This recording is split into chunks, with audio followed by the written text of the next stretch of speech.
Okay, got a crash on I-440. It's westbound on the left shoulder right before you get to 40. And then Nolensville Pike just south of I-440. Getting a lot of brake tapping going on. 440 going to be westbound right there before you get to 40. And then northbound 65. Usual slowdown starting to build there. Trying to get to the South Loop downtown. Traffic every 10 minutes every morning on Super Talk 99.7 WTN.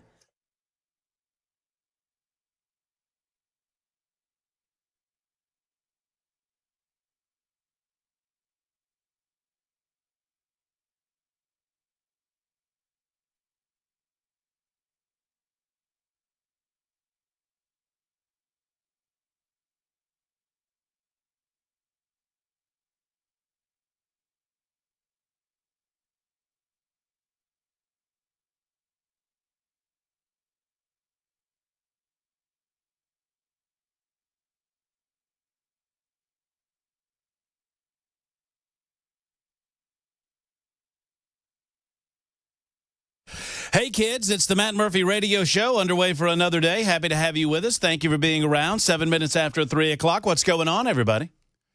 It is an absolutely gorgeous day outside. At least it was last time I was outside. Hope it's pretty where you are. Hope it remains so. We've got a good show for you. At least I believe that it will be a good show for you over the course of the next 4 hours. And I anticipate that you'll be around for that full amount of time. If you're not, whatever time you're able to give us, we're appreciative of that. It is Thursday, April 17, 2025. You probably know that by now. Do you know that it's day 87 of the Trump administration, second term? That's 87 of 1,460. I say that for all of you liberals out there, just to freak you out a little bit. There's a lot more to go. It is also day 792 of our gathering together on the on Super Talk 99.7 WTN and on the variety of platforms that we like to enjoy and we like to tell you about. And we do that at the beginning of the show or try to remind you throughout the course of the show that you can take us anywhere you go. Obviously on 99.7 FM. You can also take us on any number of apps. I mean, if you're on the iHeart app or the Spotify or the TuneIn or perhaps you downloaded our app, take us wherever you go on your smartphone technology, your laptop and whatnot. And then, of course, there's Talk TV, YouTube, Facebook, Twitter, Twitch. YouTube, Facebook, Twitter, Twitch.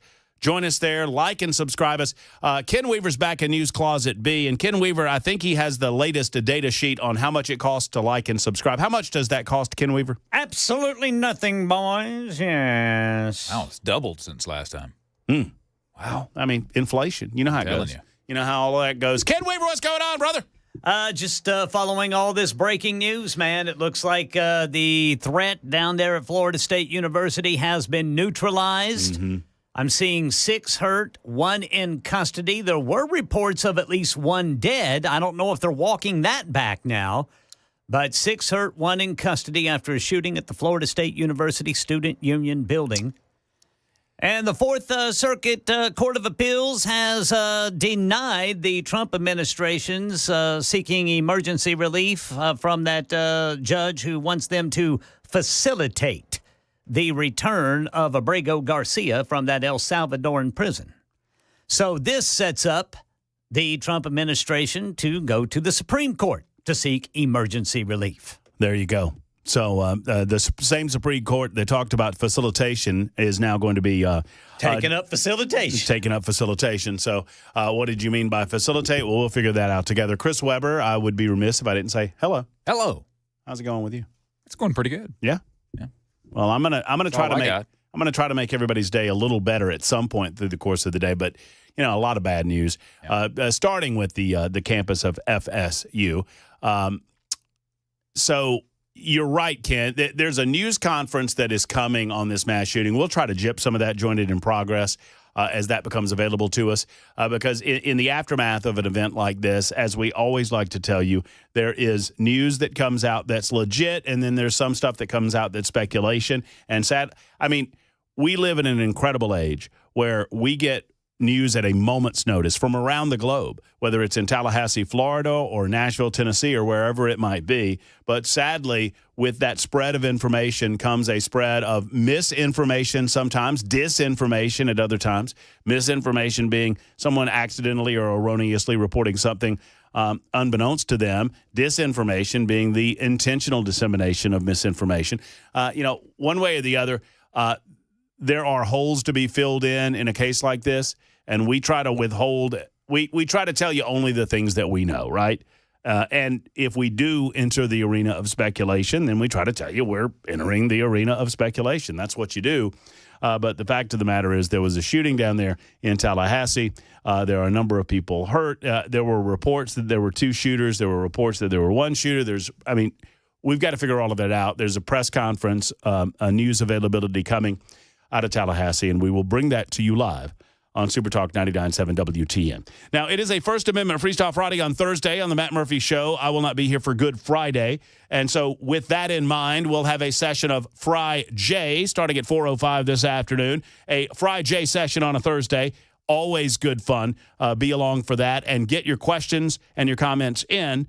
Lawyer-related, legal-related, 615-737-9986 on the Super Text line. You can also call during the 4 o'clock hour and do that.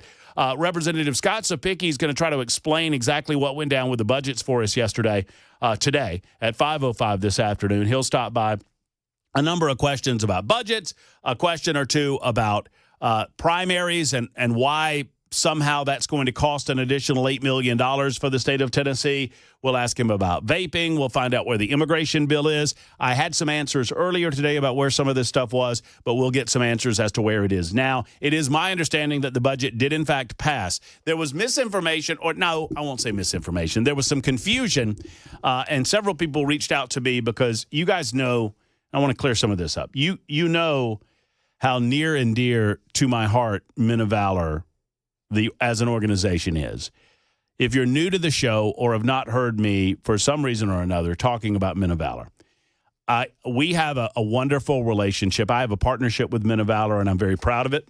I'm proud to be associated with this organization. It is an honor for me to be able to talk about Men of Valor on a regular basis. I truly believe that it is God's work that they are doing. It is God's work that they are doing within our prison system. They do what the government is unwilling to or unable to accomplish within the walls of the prisons in the state of Tennessee. Inasmuch as they walk in, they engage in Bible study, they engage in one-on-one communication, they engage in one-on-one counseling, and the opportunities for individuals who are ready to turn away from a life of crime, away from a life of taking, and toward a life of good work and giving and God's work. They make that available to every member of the prison system, and they truly do turn lives around. I think they reached 2,400 or so men last year. I have the stats here somewhere in the studio. They do great work, and a vast majority of the work that they do is funded by you, either through your donations or through your volunteerism. And so I love this organization. They do receive a small amount of funding from the state government because of their connective tissue with the state prison system, because of that tissue, and frankly, because of Governor Bill Lee's association with the organization long before he became governor. There is that connective tissue, and I think that it is money that the taxpayers spend, and we recoup. I don't know how many fold over. 3-fold, 5-fold, 6-fold, 8-fold. I don't know how many fold over.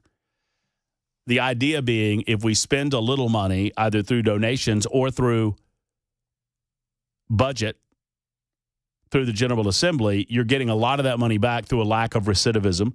When men turn their lives around and become good, productive members of society, and they stop taking from society and start giving to society instead of sucking from the system, it costs, I think the figure that I saw, I believe this was announced at the breakfast with Men of Valor at the Music City Center, it is around $40,000 a year to incarcerate an individual in the state of Tennessee. That's a lot of money. And so you can imagine that starts adding up. If you turn, $40,000 a year, well, you turn, 100 men's lives around, and you've got $4 million already. 100 men. You turn those lives around and turn them from prisoners from within the system into members of society that are walking the line and doing good work and turned their lives around and took advantage of that second chance, or in some cases third chance. Well, that would be $4 million saved right there. Well, there was a lot of people reached out and said, hey, they cut the funding for Men of Valor. And it turns out they did not. What happened, there are two pools or two pots to pull from. One is called recurring money and one is called non-recurring funding.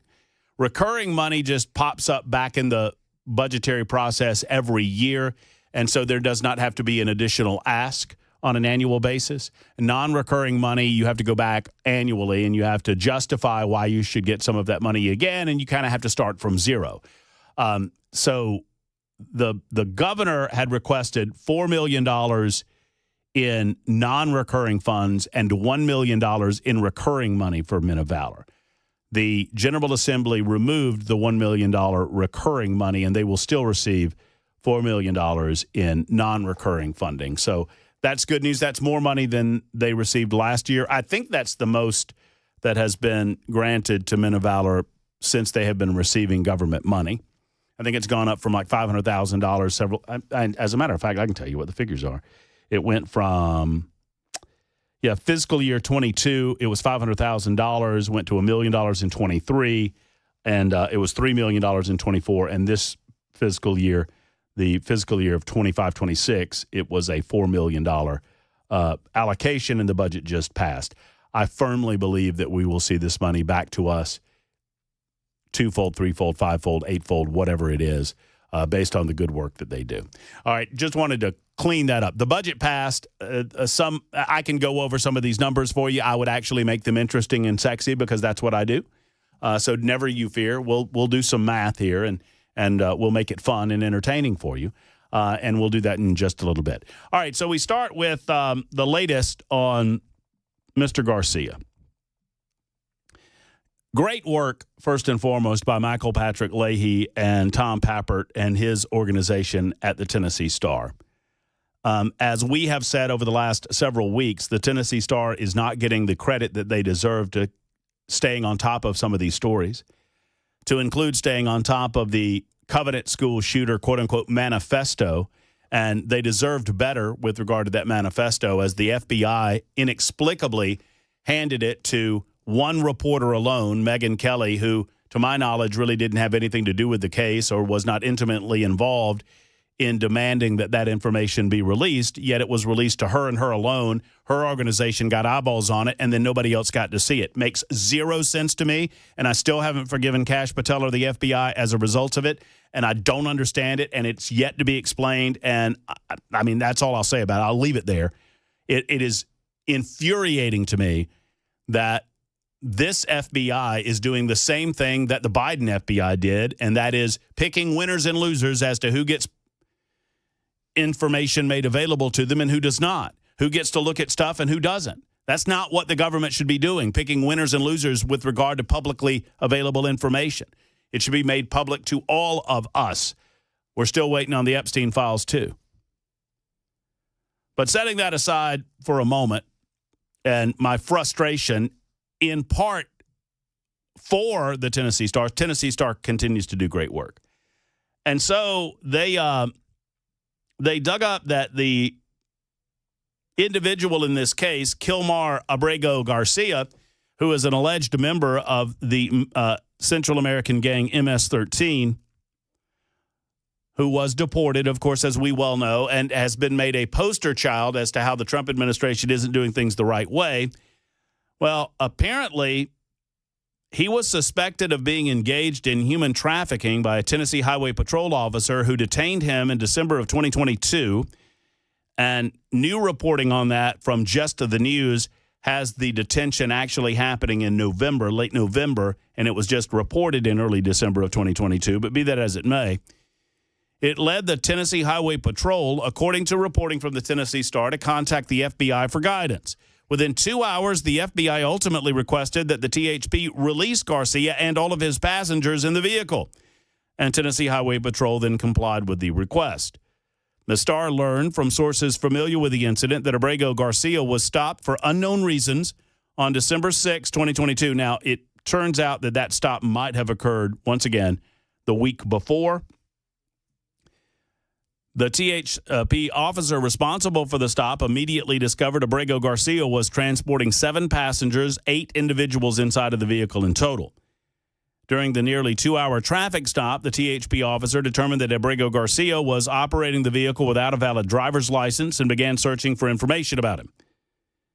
Once again, according to the Tennessee Star report, something about the traffic stop caused concern in the mind of the THP officer, and the other law enforcement agencies should be alerted. One source said that THP ultimately discovered Abrego Garcia was on a terrorist watch list, but could not locate Garcia on a deportation list. Another source indicated that the THP did not discover Abrego Garcia on a terrorist watch list, but that one of the 7 passengers in the vehicle may have been on one.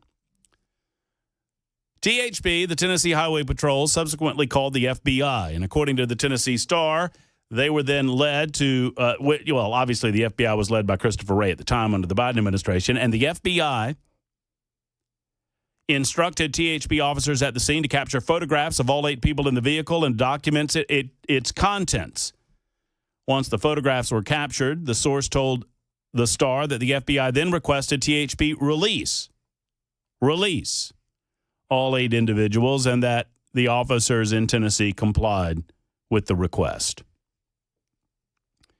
The circumstances of the stop made the THP officer responsible for the stop concerned that Garcia was engaged in trafficking, but that Garcia and his passengers were nonetheless released at the request of the FBI. Information about the incident, including the identity of the officer, the officer's badge number, and the computerized dispatch report code assigned to the incident, are all known to the Tennessee Star, which is currently withholding that information. An update this afternoon from the Tennessee Star, and that was in the original reporting that dropped yesterday evening. An update this afternoon, the Tennessee Bureau of Investigation is now saying that they had no knowledge of the 2022 stop of the Tennessee Highway Patrol, that the FBI ultimately demanded those individuals stop to be released. The Star contacted TBI, Tennessee Bureau of Investigation, yesterday to ask whether the agency was aware of Abrego Garcia's presence in Tennessee as the key agency on human trafficking. It was asked if it was investigating Abrego Garcia or the vehicle's transit from Texas to Maryland. The TBI Public Affairs Office told the Star, quote, "We have no documented interactions with Kilmar Abrego Garcia. He has not been the subject of a TBI investigation." Following yesterday's reporting by the Star, additional information surfaced on Just the News. Just the News indicated that the incident reportedly occurred in November of 2022, but was recorded into the Department of Human Services database on December 6th of 2022, which accounts for the shift in date. The outlet also reported Garcia, quote, "pretended to speak less English than he was capable of and attempted to put the encountering officer off track by responding to questions with questions, and claimed the vehicle was owned by a Maryland construction company." All right, so a lot to digest in this. We're going to try to digest some of it, and I'll give you my analysis in just a moment. Take your telephone calls on the subject, 615-737-9986. It's Super Talk 99.7 WTN.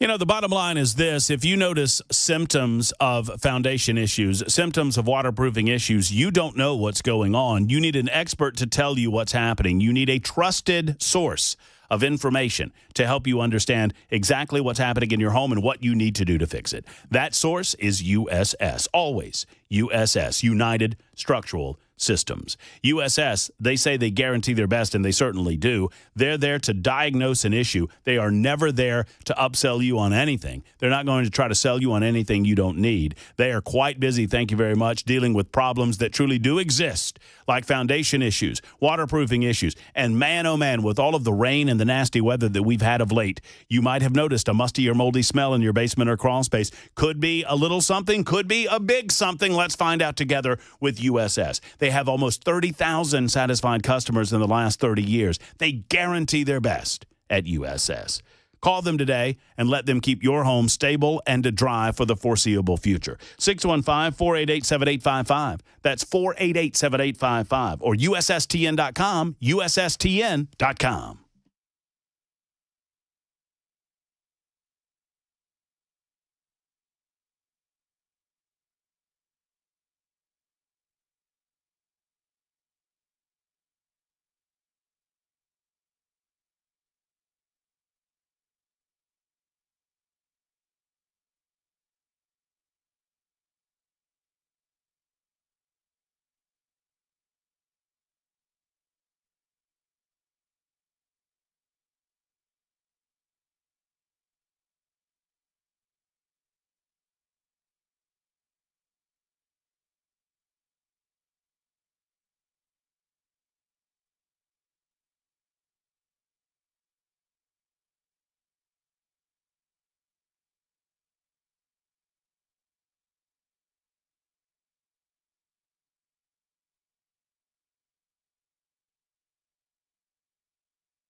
Measles update in Tennessee. 2 more cases. We got that and more coming up at 3:30 on Super Talk 99.7 WTN. There you go. Ken Weaver is about to get after it in the newsroom. Matt Murphy getting after it until 7 o'clock tonight. Your telephone call's on the way, so hang in there. Walker and Howard and Larry and whomever's on line 4, we'll get to you in a moment. It is a good Friday. I'll give you that it's Good Friday Eve. That's fine. Good Friday happens once a year. And so on those annual traditions, I'm happy to say that it is Good Friday Eve, and it most certainly is. I just don't cotton to this Friday Eve nonsense because Thursday happens once every 7 days, and it seems a little bit overkill, just for me. We do have Fri-Jay coming up in about 30 minutes or so, and several of you are congratulating me on learning how to say fiscal. I've always thought that I said it properly, but I was corrected a week or so ago, and so several on the Super Text line have noted My correction. So you were calling it physical. I wasn't saying physical. I wasn't doing 3 syllables. I was saying physical. Fiscal. Yeah, Fizz. You were Z-ing instead I was of S-ing. Z-ing instead of S. Oh, Z-ing instead of S. They'll get you every time. Yeah. You got to work. Don't do that. Don't go Z-ing in when you're supposed to be S-ing. I mean, you know that. Yeah. I mean, gosh. Especially if you're BSing, I mean, well, that's true. which I do about every half hour. Yeah, I try not to BS. I try to do more. Well, you know what? You need to get to the news. We need to be ASAPing because you're a VIP. Okay. And do the NEWS, I guess. SMH.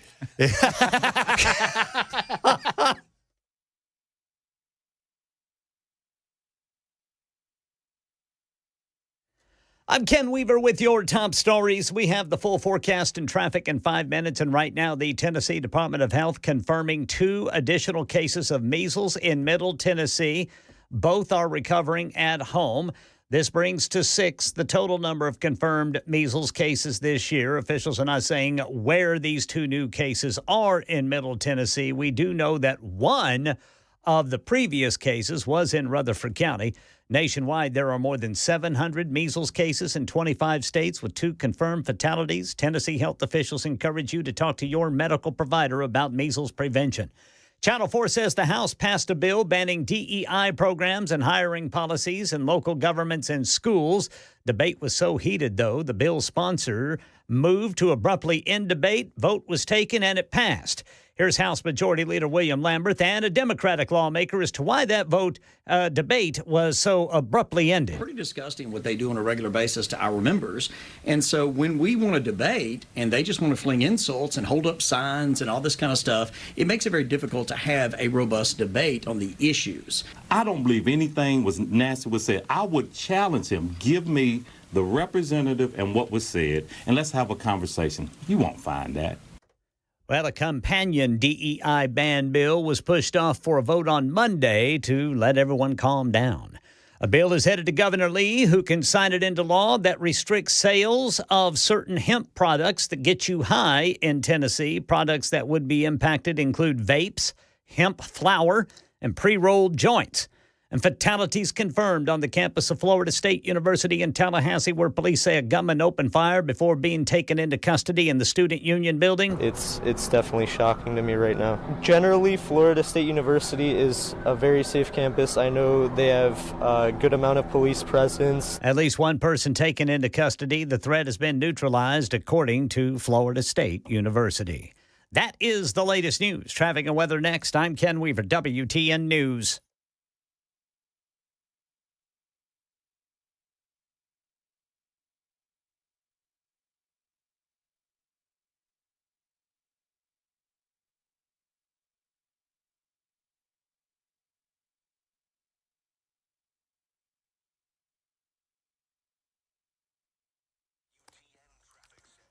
Right now in Madison, police reporting a crash Briley Parkway eastbound at 65 north. In Berry Hill, police reporting a crash off on the left shoulder 65 southbound past 440. And in Woodbine, injury crash reported by police Nolensville Pike south of I-440. On the west end, a crash on the right shoulder. TDOT says it's 440 westbound right before 40. Traffic every 10 minutes every morning on Super Talk 99.7 WTN.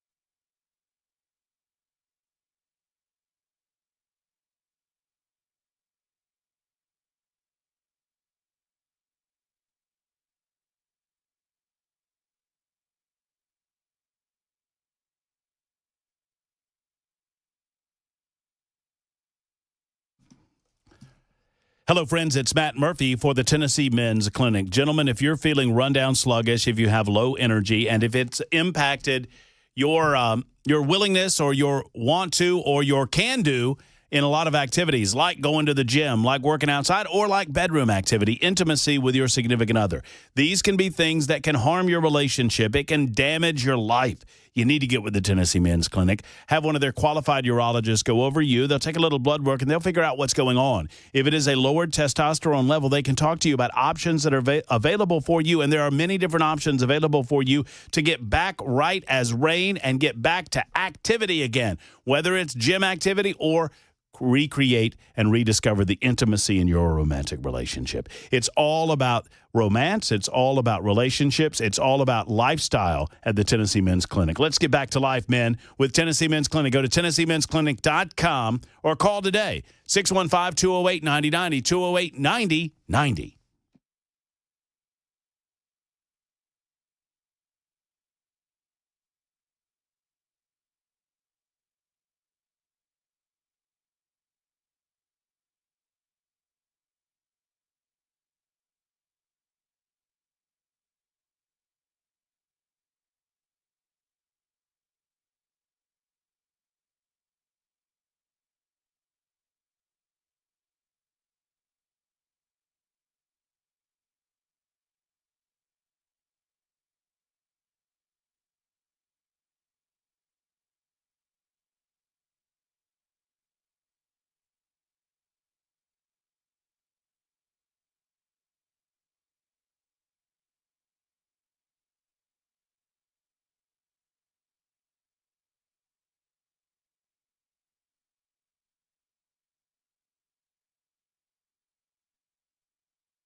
All right, there is a press conference going on right now with Sheriff Walter McNeil of the Leon County Sheriff's Office just off campus at FSU. We're going to join this in progress as we believe 2 have been killed, 5 injured in this mass shooting on campus. From a law enforcement perspective, but I will tell you this, we will make sure that we do everything we can to prosecute and make sure that we send a message to folks that this will never be tolerated here in Leon County, and I dare say across this state and across this nation. Thank you. Let me bring up the FBI Assistant Special Agent in charge, Hubert Reynolds. We're going to keep it right here for a moment on Super Talk 99.7 My name is Hubert WTN. Reynolds, and I'm the Acting Special Agent in charge of the Jacksonville Field Office. I want to echo those standing with me what a horrific crime this is, and we stand with you fully. We have an office here in Tallahassee, and we are fully engaged with providing any resources that we can bring to bear to help with this investigation moving forward. We've established a digital tips media line where you can upload photos, videos prior to and during the incident. If you're there from social media, please upload all of that. I will give you now the website address. You can upload any tips to www.fbi.gov/FSU shooting. Again, that's www.fbi.gov/FSU shooting. I want to assure you that we are going to bring every available resource to be able to help the community and the local people here. Thank you.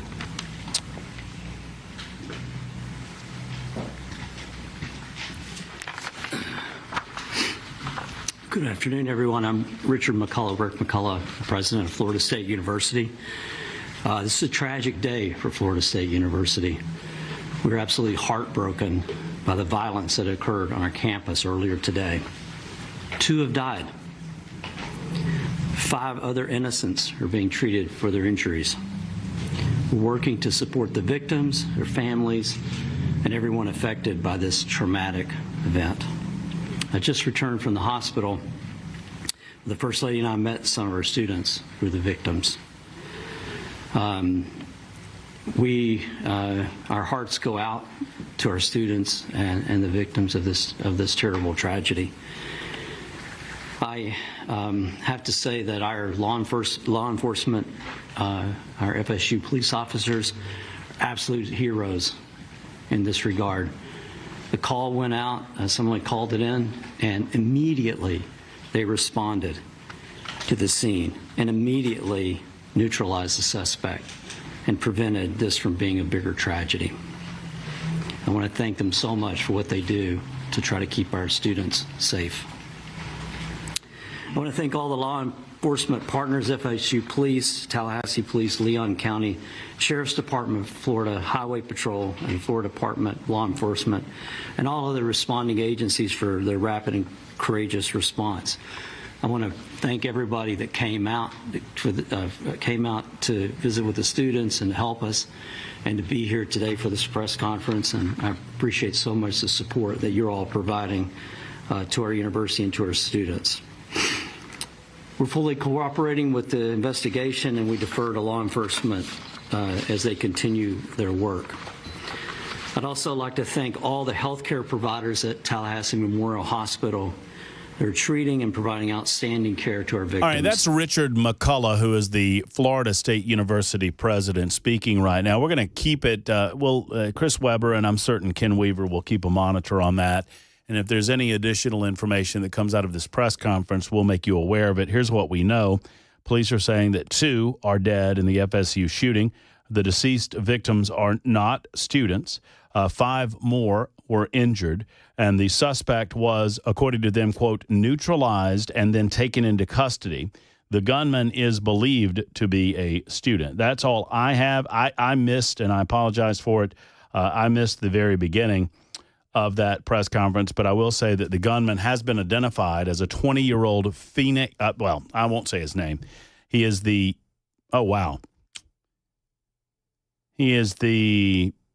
He is identified as the son of a Leon County Sheriff's deputy, and the sheriff in this case, who just spoke moments ago, said that the shooter, quote, unfortunately gained access to 1 or more of her guns. So the deputy is apparently a female. And the Leon County Sheriff's deputy, sadly, her son was able to access one of her guns. And I don't know if the son had pre-existing mental issues or not, but we'll try to fill in some of those gaps. So that's what we know right now about the shooting that happened earlier today on the campus of FSU. 2 dead, 5 injured. And the suspect is the son of a sheriff's deputy, and that individual is currently in custody. 615-737-9986. We'll turn to your telephone calls. Howard is next up out of Live Oak. Hello, Howard. How are you? Howard, how are you? How you doing, sir? I'm great, Howard. Well, first off, Tallahassee is, it's the first big town to the west of me, so I want to say my thoughts and prayers to everybody there. It don't happen like that. Not around here. Well, sadly, no one's immune from it, Howard.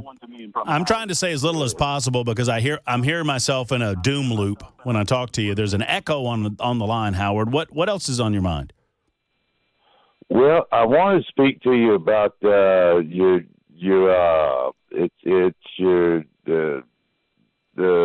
program you have with your gentleman and that you with Men of Valor. Men of Valor. Men of Valor. Yes, sir. Yes, sir. Men of Valor. Yes, sir. And when you speak of it, you say you believe in giving gentlemen a one chance to redeem themselves, correct? Well, yes, I did. I believe in second chances in most cases. I mean, not in all cases, but in most cases. Okay. Yep. And I'm 100% with you right there. And if I hear it correctly, you say give them another chance again. If did I hear that correctly? Howard, what is your point? I mean, I don't mean to be short, but I'm. What? Okay. Well, I believe in giving people second chances in most cases. Okay. I believe in the power of God, and I think in the power of a redemptive God. Fair enough, and I agree with that. And I'm 100% with if everybody makes a mistake, because I believe me, I've made my mistakes in my life. I've made plenty of them, and I've been on the wrong side of the law, and I've been on the right side of it as well. And I've been given my fair chances to get my life right, and I have done so. But having given my chance to get myself right, I didn't make that wrong decision a second time. But my question is, with your program, where the program where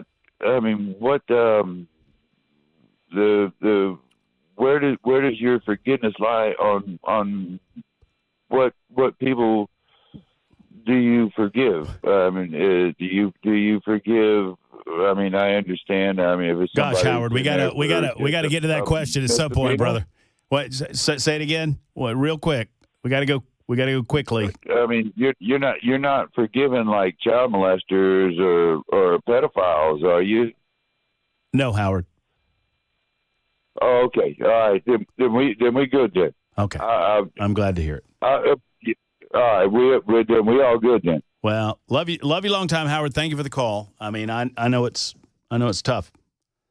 Sometimes I do appreciate the telephone call. I appreciate the sentiment, and I'm glad that you got your own second chances. Obviously, there are exceptions to this concept of second chances. If people are violent or commit abuses to children, you're not going to get second chances out of me. If you murder someone, you are hard pressed. I mean, although I will say that I've known some of those individuals that have come around to the power of God Almighty and have repented for their sins committed and have found forgiveness under the eyes of God. There are times when someone might find forgiveness under the eyes of God and you don't find repentance or forgiveness under the eyes of the law. The punishment that you receive for a crime committed is punishment for that crime committed. So sometimes those crimes are so egregious and so against the fabric of society that while you might find redemption within the Bible and the good word, you might find redemption under the power of Jesus Christ, the eyes of the law aren't going to treat you the same. You don't just get out of jail because you found that, even if it's heartfelt. And those people that find it in their hearts, they understand that more than anybody. But thank you for your call, Howard. I appreciate it. Larry is next up in Clarksville with a thought on Abrego Garcia. Hello, Larry. Hey, Matt. Thanks for taking my call. Of course. First of all, and Scott Sapicki actually called me back, which I was really surprised at because I'm not even in his district, but he called me back. I want to know when the Tennessee legislature is going to change the darn laws, Matt, so that if you are caught driving without a license, you're going to jail and your vehicle is going to be impounded. Matt, if that had been you or I, and even Scott agreed with me, if that had been you or me or Ken Weaver or Bill Kay or Chris, and we were citizens of Tennessee driving without a license, we'd have been taken to jail, and our darn vehicle would have been impounded. Well, you say that, Larry, but we had a case that struck near and dear to the Talk family, and thankfully nobody was significantly injured. I don't know. You remember Chris Hand got into an altercation. Yes, He got into an accident. That's why I have gotten on my damn stump about this because, and I heard Scott explain, that THP has, leeway to do whatever they do. It has not been adequately, and Scott will be here in the 5 o'clock hour. It has not been adequately explained to me, Larry. Well, I don't understand this officer discretion nonsense. If you can't demonstrate that you have the ability to operate a motor vehicle on Tennessee highways, then how can the Tennessee Highway Patrol or any other organization just let you go if you get into if I'm a cop and Larry, you don't have a license, but you seem like a nice enough guy and I'm going to let you go under your own recognizance, then what happens if you go down the road and kill somebody by taking a left turn when you weren't supposed to take a left turn? Does the state of Tennessee not bear some responsibility in that if that happens? That is exactly my point. Yeah. Thank you, sir. Yeah, I mean, I don't get it. And I mean, Scott and the Tennessee legislature needs to get off their rear ends and change this. I mean, you look at, I watch all these crime shows. Even in the most liberal states, you get pulled over, you don't have a valid driver's license, you're going to jail and your vehicle is impounded. Well, the bottom line, I mean, no, we'll just let you go. Right. I mean, the discretion should be involved in, Larry, if you claim that you have some sort of valid identification or valid license, and thank you for the call, Larry. I got to scoot. The discretion should be, allowing the individual to call someone to come pick up the vehicle. You have to have a license to drive or drive that vehicle away. That's my point. And so if Garcia in 2022 could not demonstrate that he legally could operate a motor vehicle on Tennessee highways, he should have been apprehended right then and there. 615-737-9986. It's the Murphy Show on Super Talk.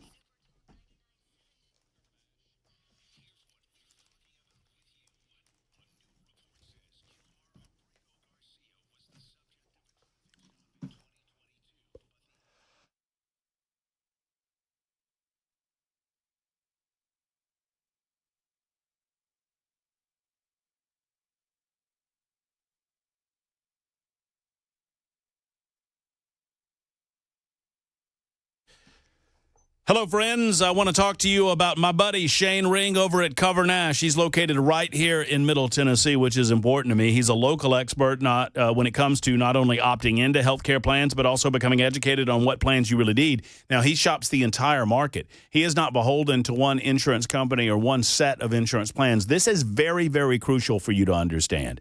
Sadly, some of these folks are, and so they're going to direct you towards specific plans that might not be right for you. No more call center agents wasting your time. No more bills that you were never told you were going to get. Let's contact Shane Ring and Cover Nash, and he will show you how to access in real time the costs of medical procedures that you need to compare prices in our local area. I've sat down in Shane's office. I know how he does his business, and you can trust that Shane Ring's going to find the right coverage for you and your family. Don't wait to make this telephone call. Let's do this now. Call 615-465-0023, 465-0023.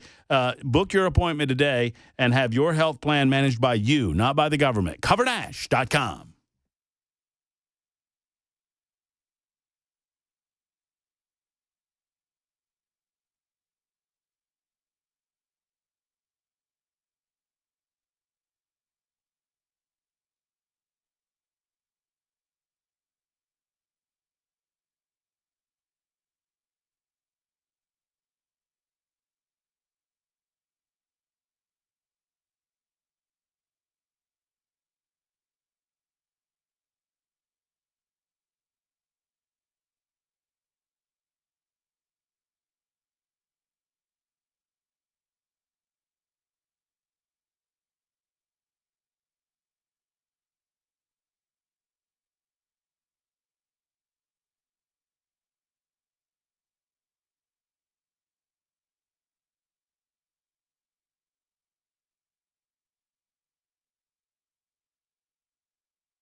New details about the Florida State University shooting and more coming up at 4 on Super Talk 99.7 WTN. All right, a lot of conversation regarding this concept of driving without a license in the state of Tennessee. It's kind of interesting. It first popped up on our radar screen when our own man Chris Hand was rear-ended, and based on his observation and questioning of the highway patrol officer, it was suggested that the person that rear-ended him did not have valid identification, but they let that person go on his own recognizance. Now we're questioning, well, what exactly is the law? Driving without a license, according to 8726, is a Class C misdemeanor on the same level as a speeding ticket. Highly frowned upon to arrest someone for a citable offense as long as the person is identifiable and signs the citation promising to appear in court. Goes on to say, I concur with Matt Murphy. An unlicensed driver creates a liability for the officer and his department if he allows said driver to continue to drive on Tennessee roads. They are typically allowed to call someone with a license to pick up the vehicle, and if they cannot, the vehicle is towed but not impounded. That seems reasonable. We will continue in just a moment on Super Talk 99.7 WTN. 1 hour down and 3 to go. Fri-Jay is on the way next.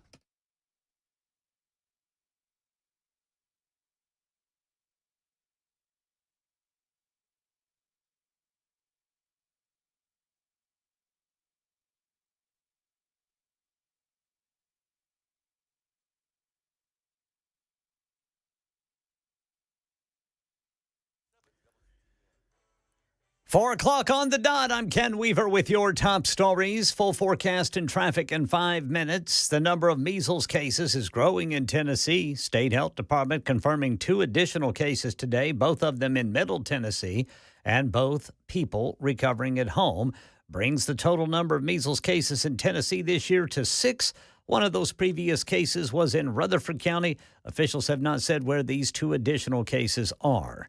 And officials with the State Health Department say consult with your medical provider for measles prevention. 2 people dead, 5 injured after someone opened fire at the Florida State University Student Union today. The shooter has also been transported to a local hospital. The 2 deceased are not students. The shooter is believed to be a current FSU student. And the shooter is the son of a sheriff's deputy, and authorities say the shooter used that deputy's gun. Here in Tennessee, a bill is headed to Governor Lee, who can sign it into law that restricts sales of certain hemp products that get you high. Products that will be impacted include vapes, hemp flower, and pre-rolled joints.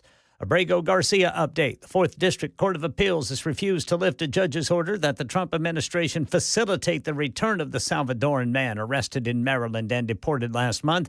It clears the way for the Trump administration to seek emergency relief in the Supreme Court. Meanwhile, the Tennessee Star reports Tennessee troopers encountered Garcia during a traffic stop in 2022 on I-40, about 90 miles east of Nashville in Putnam County. The Tennessee Star's Michael Patrick Leahy, speaking with WTN's Dan Mandis this morning, says troopers suspected Garcia was trafficking his passengers, but they were ordered by the FBI to let them go. Take a picture of everybody in the van, take a picture of all its contents, which they did, and which apparently the Tennessee Department of Safety and Homeland Security still has in its possession. Then the traffic stop was an hour and 45 minutes. At the end of it, our sources say the FBI, quote, requested that Kilmar Abrego Garcia and his 7 traveling companions be released. The FBI had not responded to Leahy's request for an explanation at the time of the interview this morning on WTN's Nashville's Morning News. Well, the Supreme Court will hear arguments May 15th on President Trump's emergency requests to roll back 3 nationwide injunctions on his executive order to end birthright citizenship. Here's Devin Dwyer. The Supreme Court answered the question 128 years ago that the 14th Amendment means what it says. People born in the United States are U.S. citizens. Trump thinks he has a different interpretation. He went to the Supreme Court with this emergency request, asking the justices to look at it again. That's the latest news. Traffic and weather next. I'm Ken Weaver, WTN News.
Everybody trying to get home. Some people trying to get to work, but we got crashes in the way. First off, in Clarksville, looks like 24 westbound past MLK Parkway. Highway Patrol on the scene there.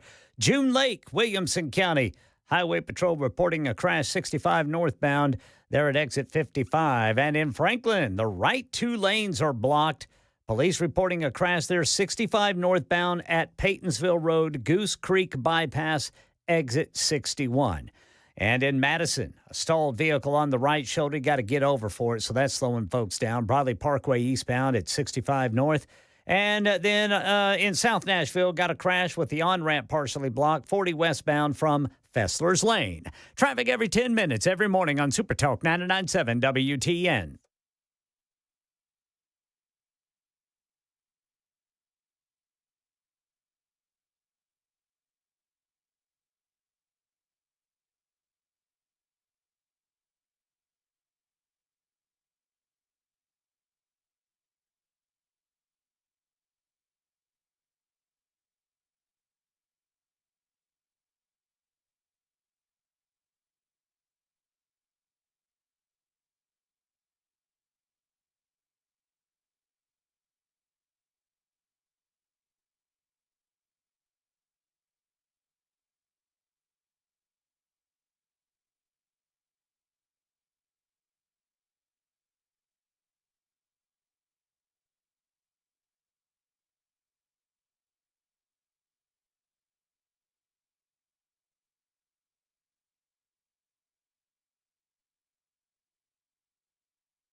All right, here we are, and here we go. It's hour number 2 of the Matt Murphy Show on Super Talk 99.7 WTN. We're going to introduce you to Fri-Jay on Thursday in just a moment. Mark's been holding on, and I want to be respectful of his time, so we're going to let Mark jump in here to talk about Garcia for just a moment, and we'll get Jay's opinion on all of the legal matters that are happening. There's a lot of lawfare that still goes on, despite the fact that Donald J. Trump is the president of the United States of America. We'll figure out, exactly what we can and cannot do, and we'll take your telephone calls and questions of a legal nature on the docket this hour. 615-737-9986, 615-737-9986. If you have any questions you want to call us up. If you want to throw those out there on the super text line, you may do so. Mark is next up before we get to Fri-Jay. Hello, Mark. Glad you called.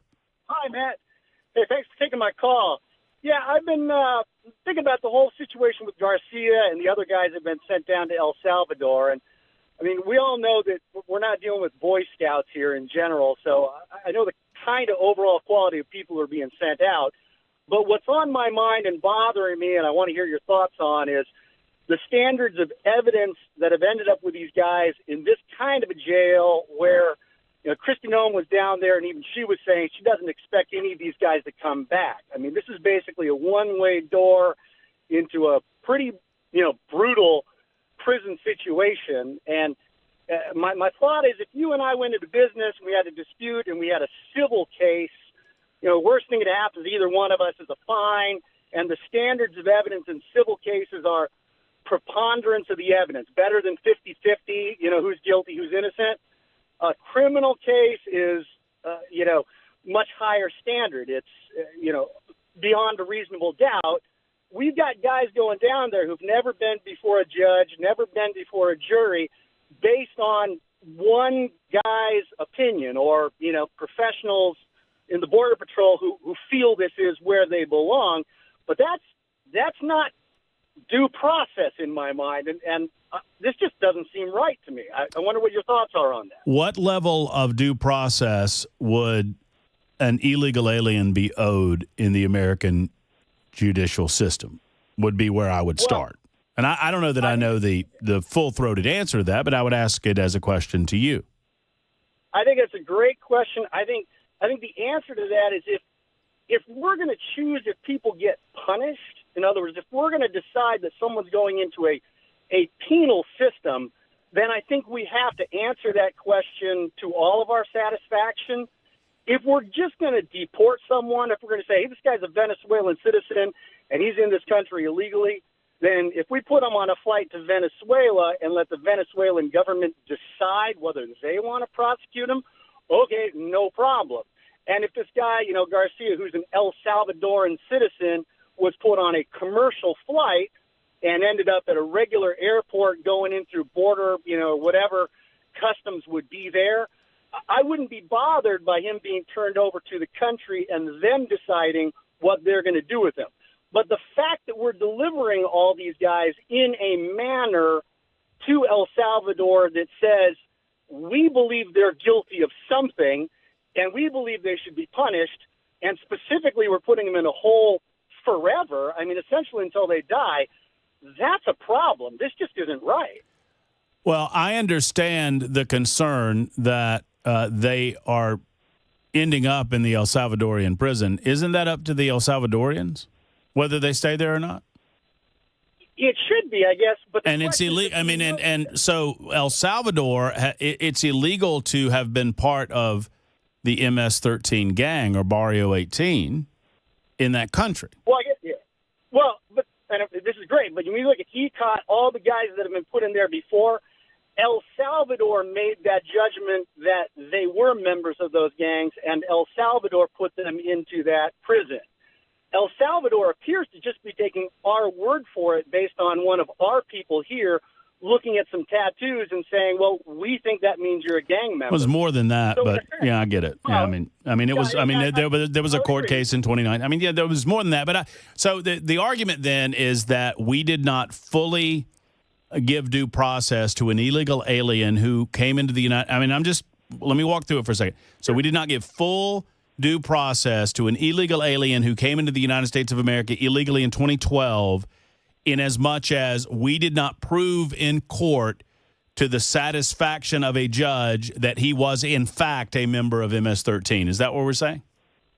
I would agree. That's a pretty good summary of my point. Is essentially we are not proving they're guilty of something, but we're sending them somewhere where we know they're going to get punished for being guilty of something we don't. How does that? Well, and I'm not being flip when I say this, Mark, and I understand the due process.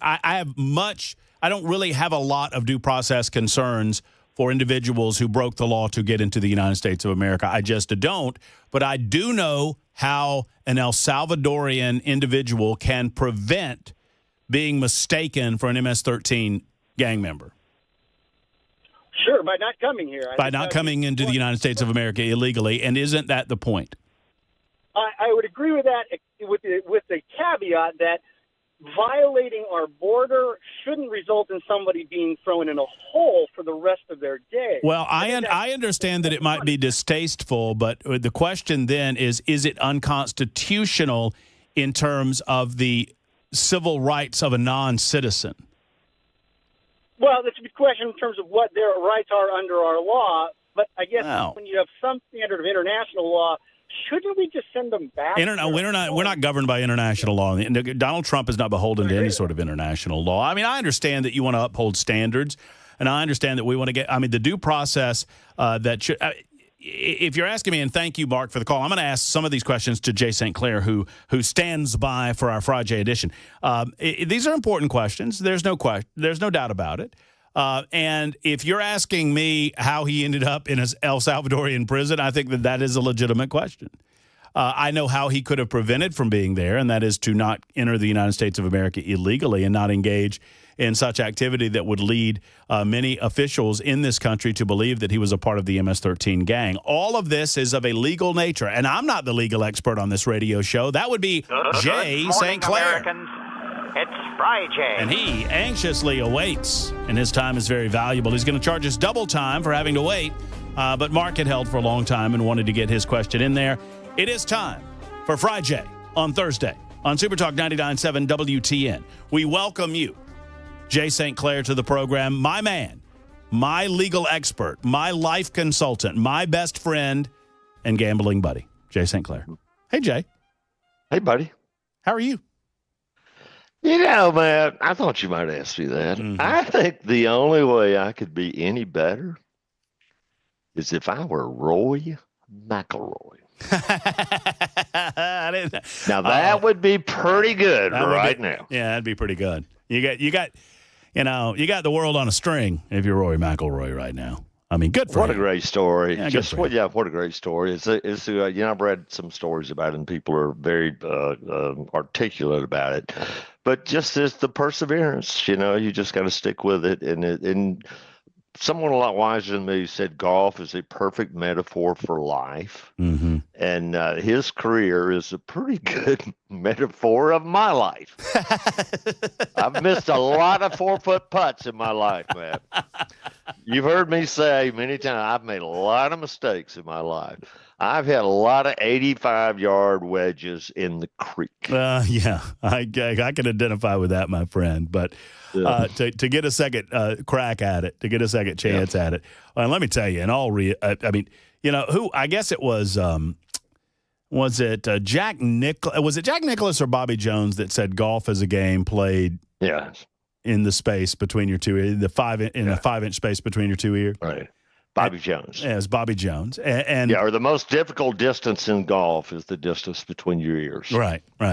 And there's no question that Augusta National, that the area that he needed to cover was that 5 inches between his ears, because I don't know if boy, oh boy, he had at one point a 5-shot lead with 9 holes to go.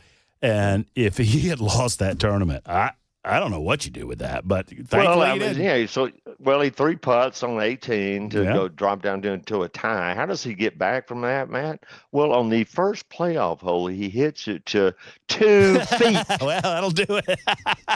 2 feet. After Justin Rose hit it to about 8 or 9 feet. He hit it to 2 feet. Oh, it's good. It's good. I love golf. Just great. Yeah, it's great. Jay, any thoughts before we start taking some questions? Any this is a legal matter. It's very, very intricate. This Garcia fella is not an American citizen. He is not afforded, all of the rights of an American citizen. I would expect that he has some level of due process in court. The Trump administration says, listen, we might have jumped the line a little bit in terms of that deportation order that was on hold from 2019. But any general thoughts on all of this? Yes, non-citizens do have some due process rights, not equal to those of citizens, man. And, the due process clause, the framers, the founders of this country were so brilliant. They use words like that are simple words, but boy, they have to carry a lot of weight. And over the years, that clause has been subverted, really, man. That they came up with this crazy idea of substantive due process, which is an oxymoron.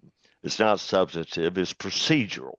And the current Supreme Court's kind of gotten back on that, although they'd never reversed it. Substantive due process would be you have certain substantive rights. You can't be deported for X, Y, and Z reasons. Well, that's not what they have. They just, they're entitled to a hearing. It's just that simple, man. They're entitled to a hearing. And here that didn't happen. And the government admits that. Here's what makes this case really sui generis. Ooh, I love it when you speak that Latin, Jay. You like it when I talk Latin to you, don't you? I like doing it. Sui generis. Sui generis. Or as the writer, Sir Arthur Conan Doyle said, one of my favorite phrases in the Sherlock Holmes books, this is singular. It's singular. It's sui generis. It's one of a kind. And here's what makes it one of a kind. The government admits they made a mistake. They admit that. They admit that they wrongfully deported him. They admitted that. They jumped the hearing. They admit it. So that puts the Supreme Court in a bind. Really, man. They've admitted you've done something wrong. Well, we got to fix it. But he's not in this country anymore. Right. And we can't tell a foreign country what to do. Right. The Supreme Court cannot order El Salvador to return him. They do not have that authority. So the most they could do was to say to the president, well, you must facilitate. I'm pretty sure I'm right that's the word they entrust me. They argued or debated, discussed what word should they use. And they didn't say you must bring him back. They didn't say that. Or you must go invade El Salvador and capture him and return him. They didn't say that. They just said you must facilitate that because they knew they didn't have the authority to order El Salvador to do anything.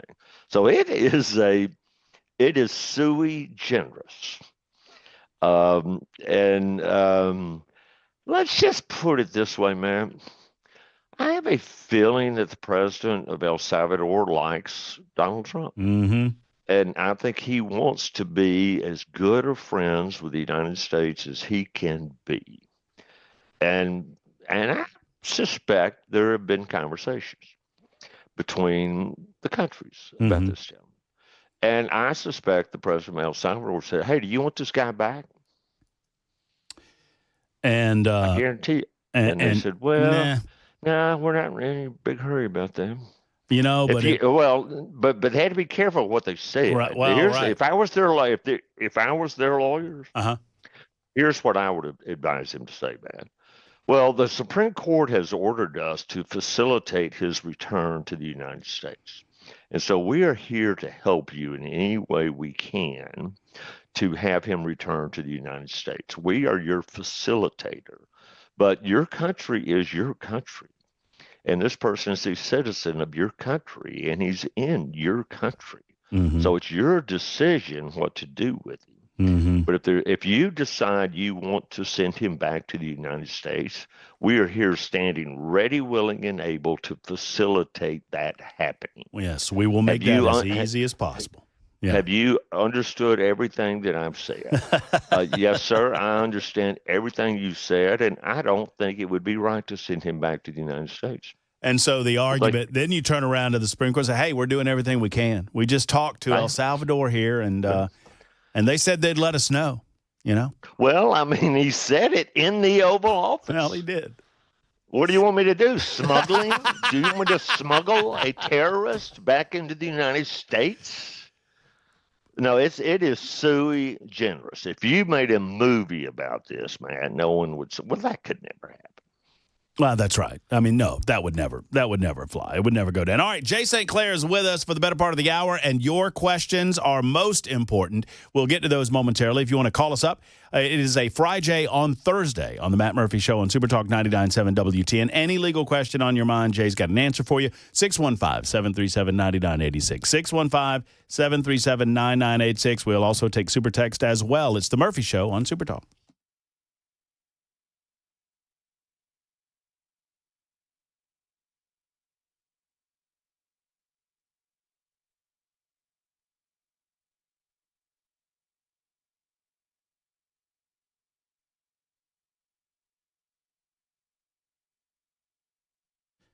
Hey, friends, Matt Murphy here. I was speaking of Men of Valor moments ago, and what a wonderful organization they truly are. You hear me talking about them quite often, and I encourage you to do some investigation and to find out exactly what they do and how they do it.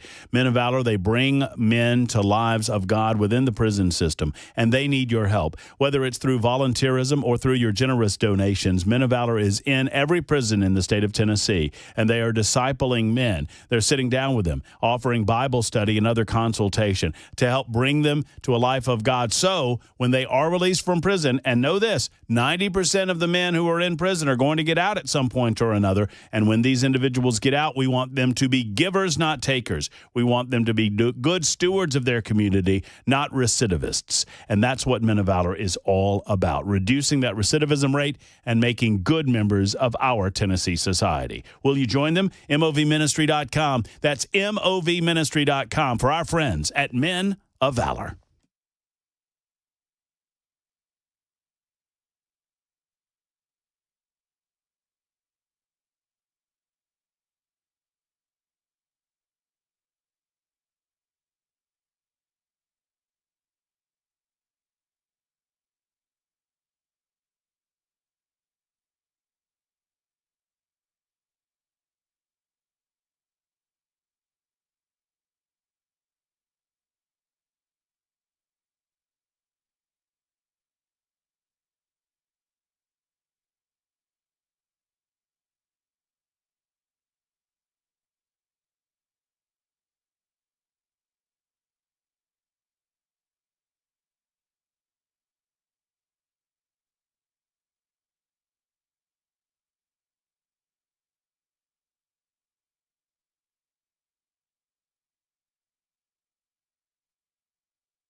Hello, friends. Matt Murphy for Grace Point Healthcare. Affordable, convenient, and comprehensive medicine always delivered the old-fashioned way. This is what we mean. They are a direct pay primary care provider, which means all treatment decisions are made between you and their medical staff, your doctor at Grace Point Healthcare. And you always know what you're paying up front. A good friend of mine who happens to be a part of this Fri-Jay segment told me one time, medical care is interesting because it's one of the few things that we walk into and we really don't know what we're paying. Grace Point Healthcare understands that, so they want to make sure that you understand exactly what you're paying. Now, you can contact your health insurance provider for reimbursement, but that at the same time, this is the way to get it done because the insurance company will never step in and intervene on the treatment decisions between you and your doctor. Plus, at Grace Point Healthcare, there's no long wait times. Same day or next day, even for brand new patients. You can sign up for the basic Smart Care plan. That's $69 a month, and that's unlimited office visits for the entire year, plus free basic labs and diagnostics.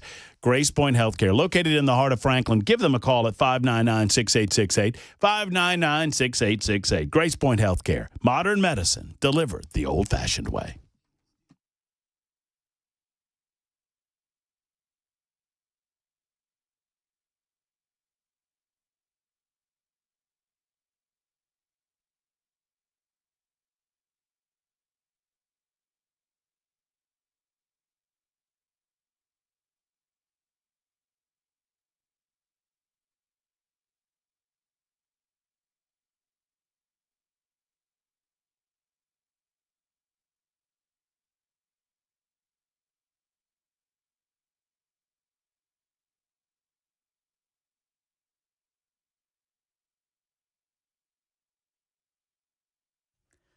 Measles cases on the rise in Tennessee, and Florida State University shooting a deputy's son, authorities say, is the killer. These stories and more at 4:30 on Super Talk 99.7 WTN. Thank you much, Ken Weaver. 28 minutes after the hour. Jay St. Clair, our man on Fri-Jay. If you want to get your questions in, 615-737-9986.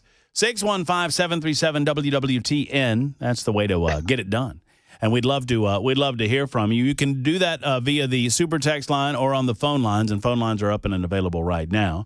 Let me see here, Jay. This is my favorite one that's come in so far. As soon as I get my page pulled up, so John in Lawrenceburg, one of our preferred listeners on the Matt Murphy Show, has written in, and he says, "Matt, please ask Jay. Is there a legal way to deport Nico Ilimaliava's father?" Thank you.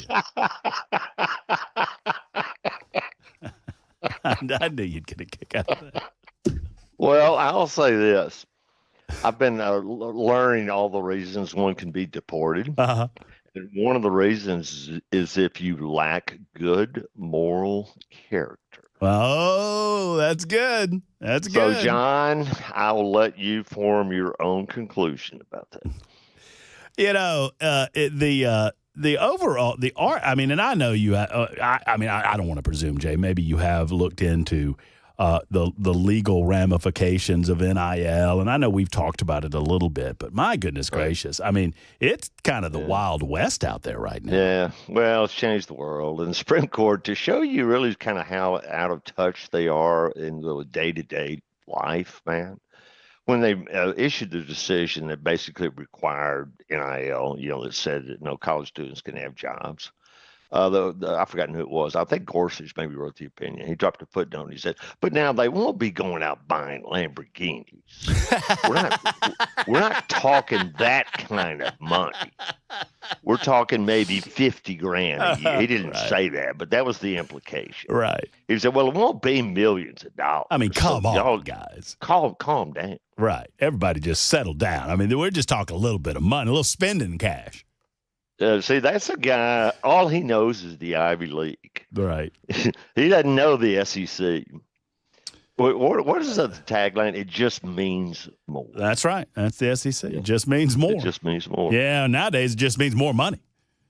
Well, they're not stopping at Lamborghinis. No. Look, I'm a Georgia Bulldog fan. We know about those quarterbacks with Lambos. We got it. We get it.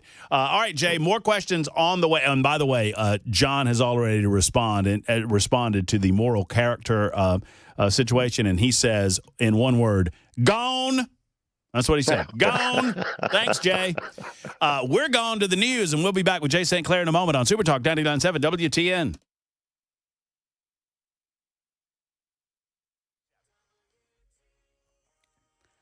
.30 on the dot. I'm Ken Weaver with your top stories, and we have the full forecast and traffic in 5 minutes. Tennessee has 2 additional cases of the measles. State Department of Health confirms they are in Middle Tennessee, both people recovering at home. It brings to 6 the total number of confirmed measles cases in Tennessee this year.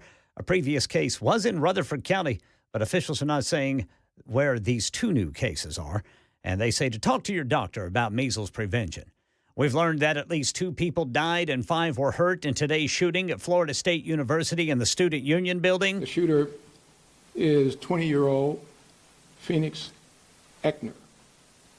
And he's the son of a Leon County Sheriff deputy. That's Sheriff Walter McNeil. Unfortunately, her son had access to one of her weapons, and that was one of the weapons that was found at the scene. Shooter was transported to a local hospital, is a student at FSU. He was confronted by law enforcement almost immediately after the shooting started and did not comply with demands. That's when police officers shot him, injuring him. The 2 people who were killed are not students at FSU. Abrego Garcia update. The 4th District Court of Appeals has refused to lift a judge's order that the Trump administration facilitate the return of the Salvadoran man arrested in Maryland and deported last month. It clears the way for the Trump administration to seek emergency relief in the Supreme Court. Meanwhile, the Tennessee Star says state troopers encountered Garcia during a traffic stop in 2022 on I-40 in Putnam County. Driving erratically, unable to maintain its lane, and also speeding. So they pulled him over. The driver was, in fact, the same, quote, Maryland man, the El Salvador illegal who was deported. That's the Tennessee Star's Michael Patrick Leahy speaking with WTN's Dan Mandis. He says officers suspected Garcia was trafficking his passengers, but they were ordered by the FBI to be let go. The FBI has not responded to the Tennessee Star's request for an explanation as of the time of Leahy's interview on WTN this morning. That's the latest news. Traffic and weather next. I'm Ken Weaver, WTN News.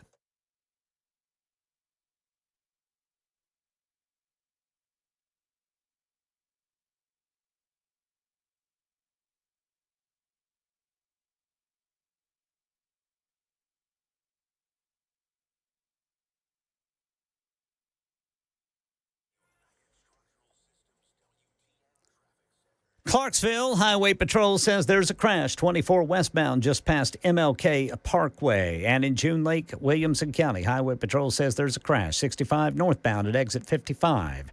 In Franklin, police say there's a crash blocking the right 2 lanes, 65 northbound at exit 61. That'll be the Paytonsville Road Goose Creek bypass. And in Nashville, we got a crash partially blocking the on-ramp from Fessler's Lane to 40 westbound. Traffic every 10 minutes, every morning on Super Talk 99.7 WTN.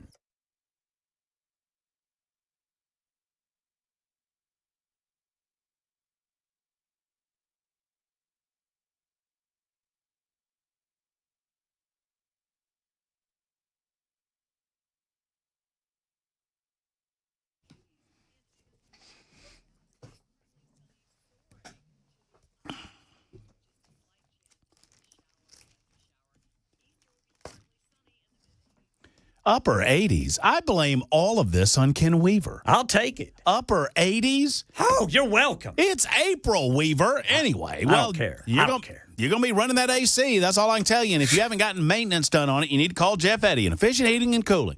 And when you call Jeff Eddy in Efficient Heating and Cooling, say, thanks to Ken Weaver, it's getting up in the mid to upper 80s this week, and I need some assistance in getting my AC maintenance. And Jeff Eddy will be on top of it. If your AC is not ready, call Jeff Eddy and Efficient Heating and Cooling. Whether you have 1, 2, 3 units at your residence, don't pay more. Max of $125 for any residential maintenance call, and oftentimes it's much less than that. At some point, you're going to have to replace this thing. And at Jeff Eddy and Efficient Heating and Cooling, they're never going to tell you to replace if they believe they can get more life out of the unit.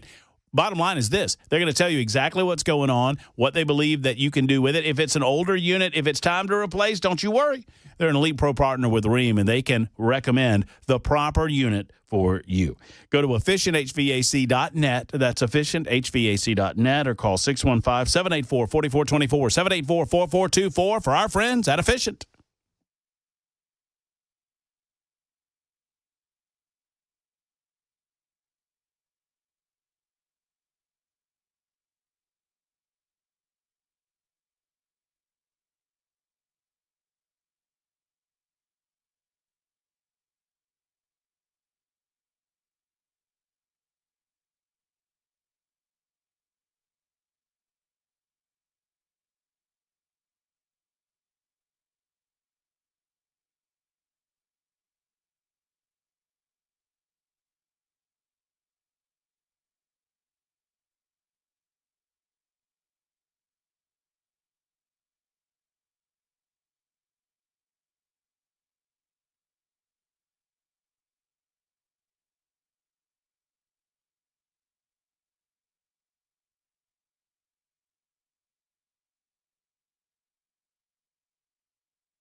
You are invited to get them in here.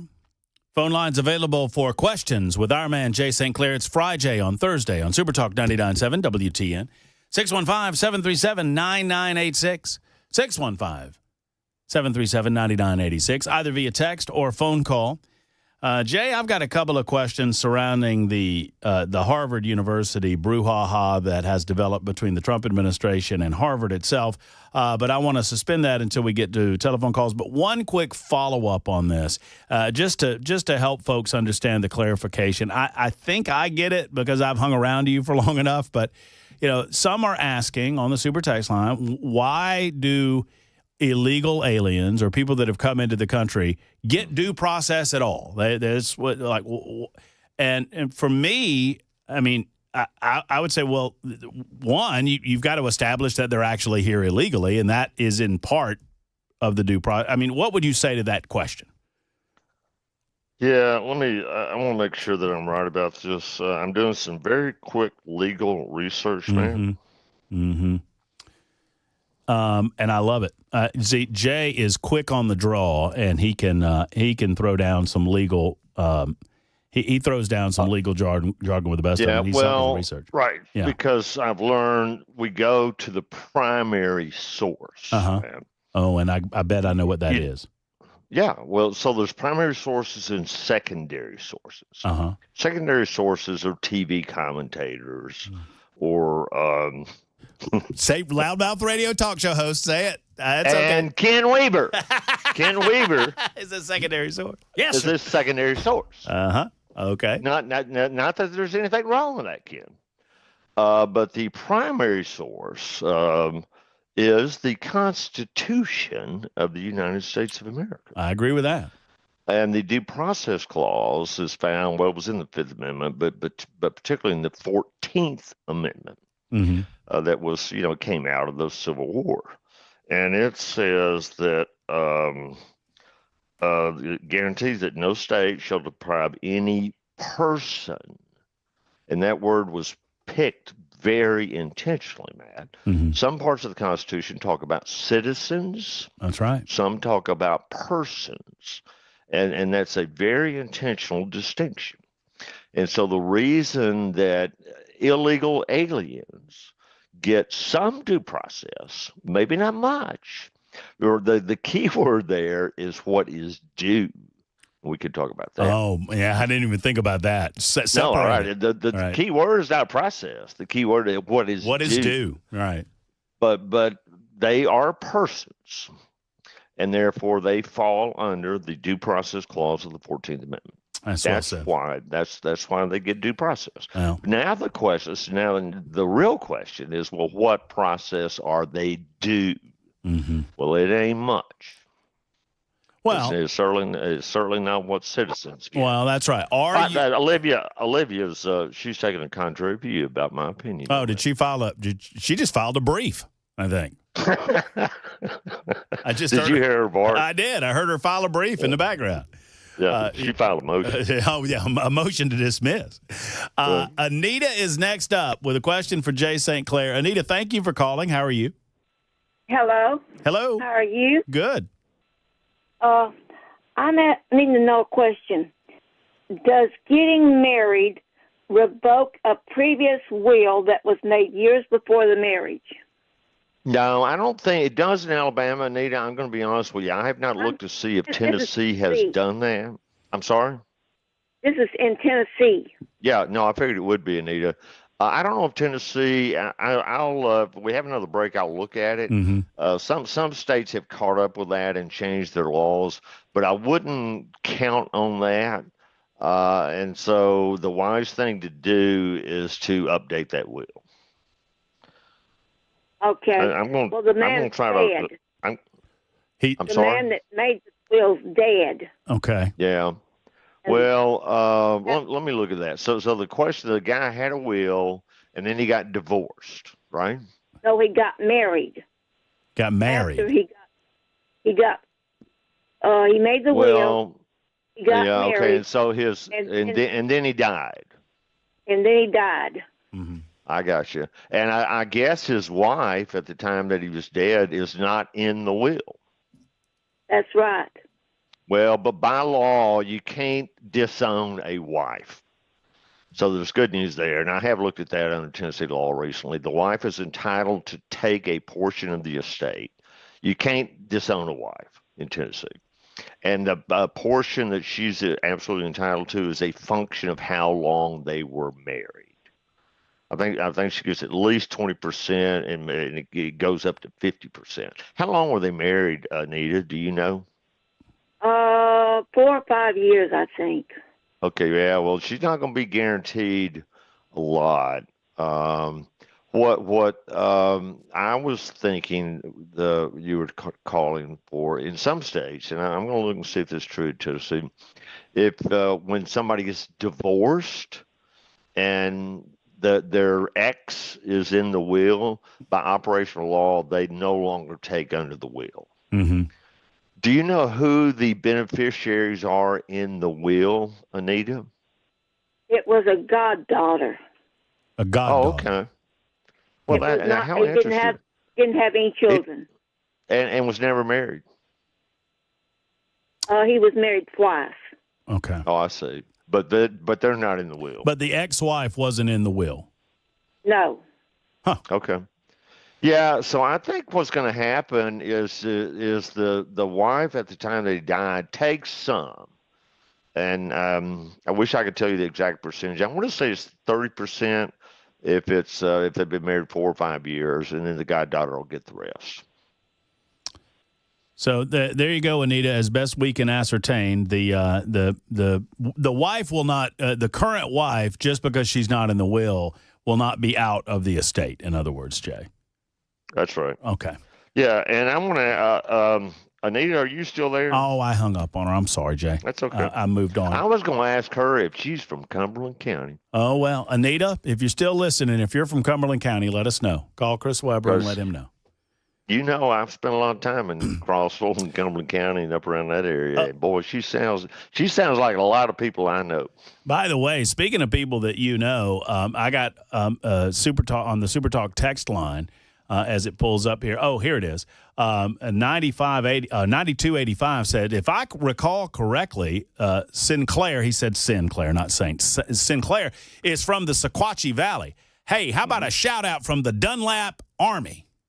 I love it. Absolutely. Born and raised in Dunlap, Tennessee. Absolutely. Was born right there in the little hospital right behind Church of Christ. Right there on Main Street. You've been there. I've been there, and I have documented that they have more than one red light in Dunlap now. So yeah, and I tell you what, they put up like a BFW, a military a sort of outdoor museum there, and they have the kind of jet that my dad flew. Oh, wow. Yeah, and they've got cool. his name up and a plaque up on it and whatnot. That's cool. So, I love to hear from folks from Sequatchie County. Absolutely. Don is in Franklin next with a question for Jay. Don, what do you got? Hey, good evening. You guys hear me? Hey, Don. Yes, can you hear me? Yes, sir. Yeah, I'm calling about trying to get a driver's license in Tennessee. I moved here back in 24 January. I've spent 20 hours so far at the registry. Oh, no. Red tape stuff. And finally, 20 hours there, 8 hours on the phone.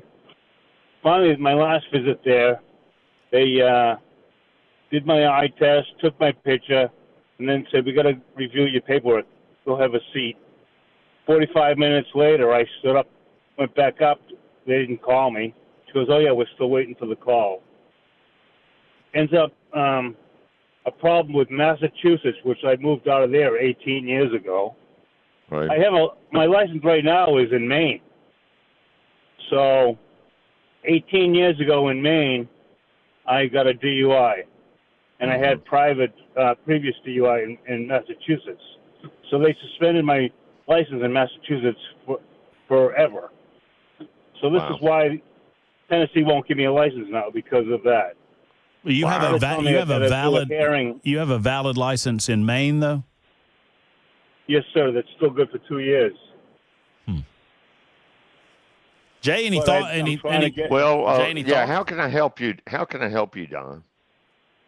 I don't know. I'm just trying to get some. It's like they're telling me now I got to send $50 to Massachusetts to get a hearing, and the hearing could be between 27 and 75 weeks before I get a hearing. Jay, I think I've got this one. You ready? Don. Yes, sir. Don, when it comes time to renew your license. Yes, sir. You need to drive to Maine and renew your license in Maine. Well, I thought of that, but I don't have an address. I have my former address, but they're going to ask you for, utility bills, this or that. Yeah, I don't know about all that. I think you just present that license to them and then and tell them and lie and tell them that you're still in Maine. Don, I wish you the best. I don't know if they're telling you. That's odd. I don't know if we're getting the full story there, but if you have a valid. Hey, Don, is Don still there? No, Don's gone. Don left. Okay, I was going to get him to say y'all. Well, I was gonna pick on him and tell him he was having trouble getting a license because they believe he's a foreigner. Well, he is. Well, you're not from around here. Evan, and Matt, I've looked on this issue about taking, if they've been married from 3 to 6 years, you get 20% of the net estate. So I thought I was just about right. Okay. So even though they're not in the will, they're guaranteed by law to get at least 20%. Okay. That's very good. So I hope, oh gosh, I can't remember her name now. Anita, Miss Olivia. Anita. Yeah, I hope Miss Anita's still listening. All right, as many as we can get to. Evan is next in Chapel Hill. Evan, you got a question for Jay St. Clair? Yes, sir. The question is on statute of limitations and not the specifics of the current allegation, but if Letitia James has mortgage fraud problems, is that just a black eye, or is that can stay on the books for 20 years and they can prosecute, or someone in a similar situation? I don't think it goes back 20 years, Evan. I hadn't looked at the facts of the case, but if they've referred it to DOJ, and they have, they believe they've got a good case. Mm-hmm. Now, She's in a, as we would say in "Oh Brother, Where Art Thou," Evan. She's in a tight spot. We're in a tight spot. How's my hair? Isn't that what they say, man? Yeah, we're in a tight spot. Yeah. She's in a tight spot. Yeah, no, there's no question. And like you said, and thank you, Evan, for the call. And like you say, Jay, if she was beyond the statute, they wouldn't refer it, I would think. We wouldn't be hearing about it. Yeah, we wouldn't be hearing. Well, they'd probably try to embarrass her with it. But they wouldn't be talking about prosecution. Let me try to get to one more in here. Kelly is in Old Hickory with a question for Jay St. Clair. Kelly, you snuck in under the wire. What's going on? Well, and if it's too long, you can have me call back another day. It's a life insurance question. My father passed away, but before he passed away, his lady friend who had a life insurance policy on him, she died. The company said, hey, do you want to roll this over? And Mr. Allen, you take over the payments on it. It was a whole life. We did that. They signed papers. He took over the whole life. They took payments out of his check checking account every month for it. And then he dies. Who was the beneficiary? And now all of a sudden... who was designated the beneficiary? It would be our my brother, my siblings, and I. Okay. They won't pay. Well, why not? Because they're saying they can't find the paperwork, even though they took the premiums out. They can't find that anything was ever signed, even though they took the premiums out. How much money is it, Kelly? It's like $12,000. Oh, okay. But the thing is, what they've done now is they've gone back to the family of Dottie, his girlfriend, and said, well, they're the ones that are going to have to file it. It should have been paid out at that time. And she only had a trust. And even though when she passed, they accepted the trust and gave her kids the money, they're saying they can't accept a trust. And these people have got to go get a will. I mean, they're just really, really trying their best not to pay us. Yeah, but, I mean, they did take the premiums out for over 2 years. This is all in Tennessee. Yeah. When did your father pass away? He passed away, it was a year ago, December. Have y'all opened an estate? Oh, yeah. The state's been opened and closed. I mean, we've been dealing with these people for some time and didn't know if we had legal. Yeah, y'all were in probate court. Y'all opened an estate in probate? Yes, and has this life insurance issue been discussed there? I discussed it with with our estate attorney. Right. But they said, well, I don't know how to help you with insurance. Wow. Yeah, boy, dealing with insurance companies is tough, Kelly. It would really be to your advantage to have a lawyer. But I'm going to be perfectly honest with you, Kelly. For $12,000, that's probably not going to be cost effective. I know in one way it's not, but for us, it's the point of it. Yeah. It's the lawyer. Yeah, but I'll tell you, here's the other thing you can do is you can sue them.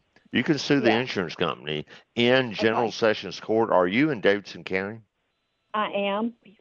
Yep. So here's what you need to do. Write this down. They have the Davidson County General Sessions Court. Okay. They have a very user-friendly website, and you can file that lawsuit yourself. And we joke about it that it takes two things to file a lawsuit: $400 and a crayon. Actually, in this court, it only costs $137.50. Wow. Okay. That's all it'll cost. It's on special. And you can sue them, and then once you do that, that's going to get their attention. Okay. Kelly, call up. I'm sorry. I'll let you go. Yeah. Well, thank you so much, Kelly. I apologize, but we're running short of time. Jay, you were saying? Is Jay still there? Yeah. Oh, yeah. I'm here. Yeah. Yep. Well, Kelly, call us back and let us know how that goes. Jay, we are simply out of time. I hate it, but time flies when you're having fun. Have a good weekend and have a wonderful Easter holiday, Jay. Thank you, buddy. All right, you do too. We'll be back in just a moment.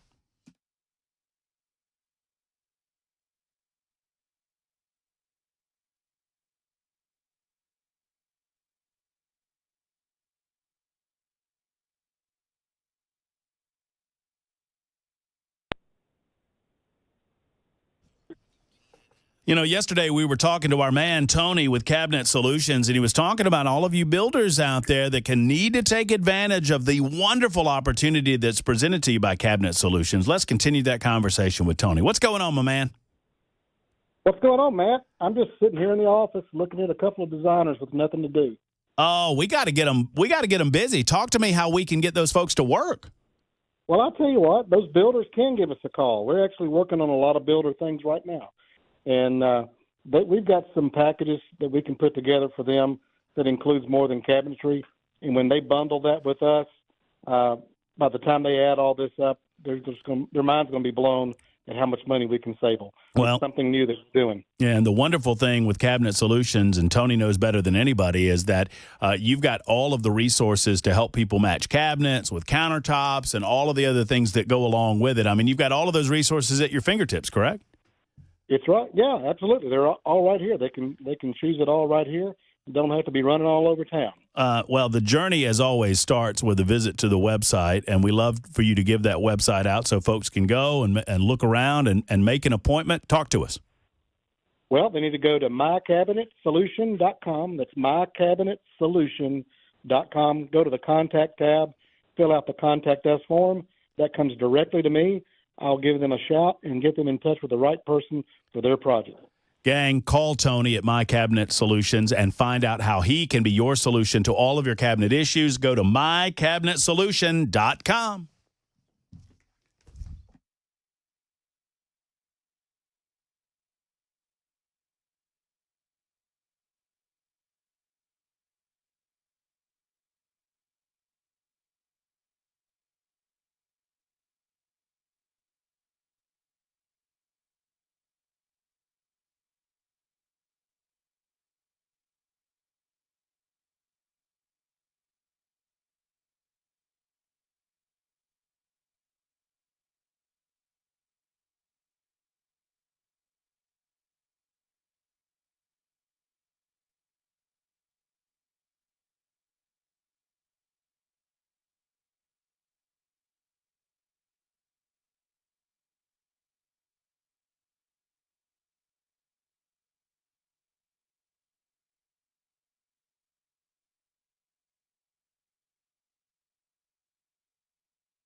Hey, friends, it's Matt Murphy, and the Glock Store's 5th annual Nashville Open House is coming up this May 31st, and we want you to save the date. More details as things get finalized, but here's the deal, folks. It's going to be entertainment galore, speakers galore, incredible activities, a lot of different booths, awesome store-wide discounts, and some really, really incredible raffles. Plus, yours truly, Matt Murphy, will be there. Last year, they gave away over $15,000 worth of incredible gun gear, including 25 red dot optics, below-cost flash sales on Glock handguns, and to top it all off, they gave away a custom Glock worth over $1,800. You heard me correctly. It was an incredible deal just for signing up. Rumor has it they'll be giving away multiple Glocks this year. Multiple Glocks this year. I love going to the Glock store on normal days, and this day is going to be something special. May 31st, Saturday from 10 until 2. My place to train, my place to shoot, the one and only Glock Store. Go to GlockStore.com for more info. That's GlockStore.com. Minutes away from the airport, worth the drive from anywhere.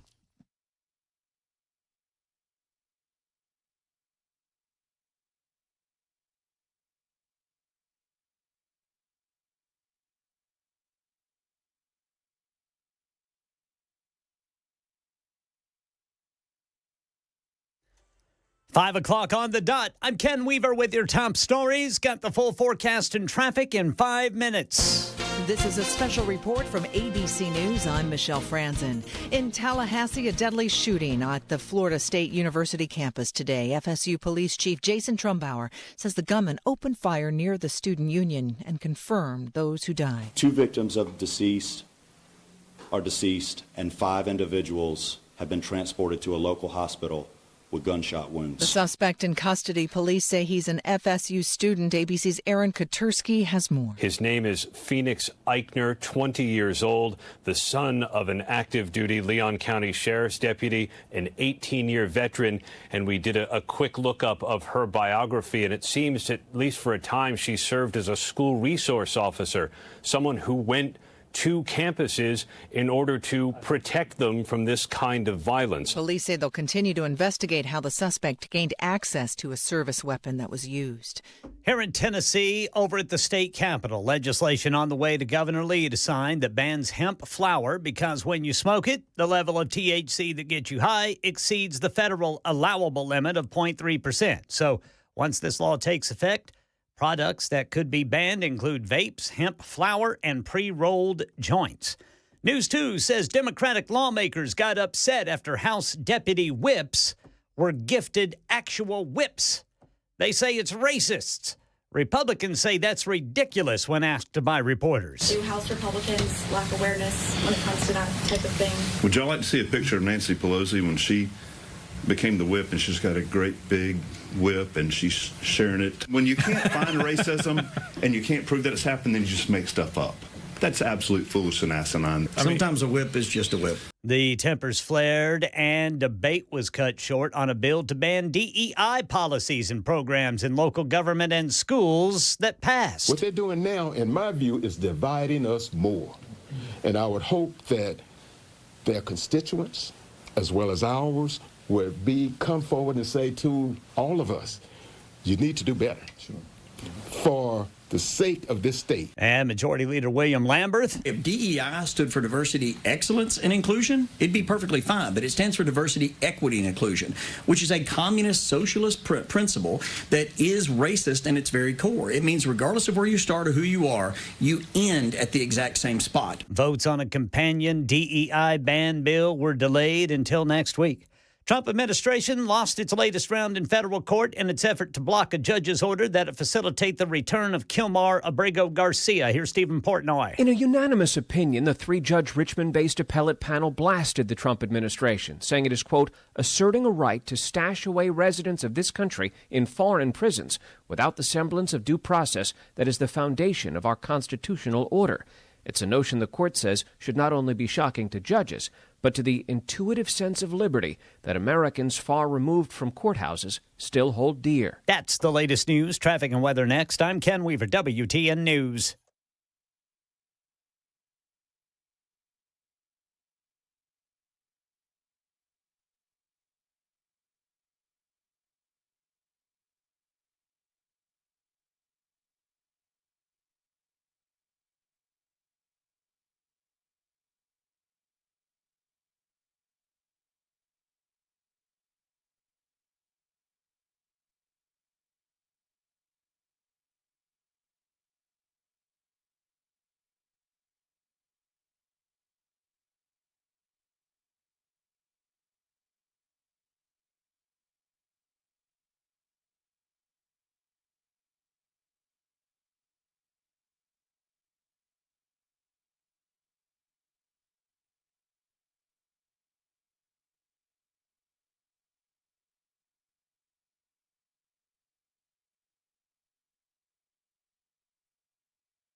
Got some problems in Williamson County, drivers. First off, in Franklin, we have an RV involved in a crash, and it has both north and southbound 65 backed up there at Paytonsville Road.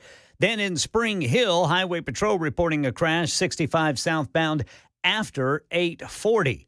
In Cedar Hill, TDOT reporting a crash blocking the left lane, 24 eastbound at Maxey Road.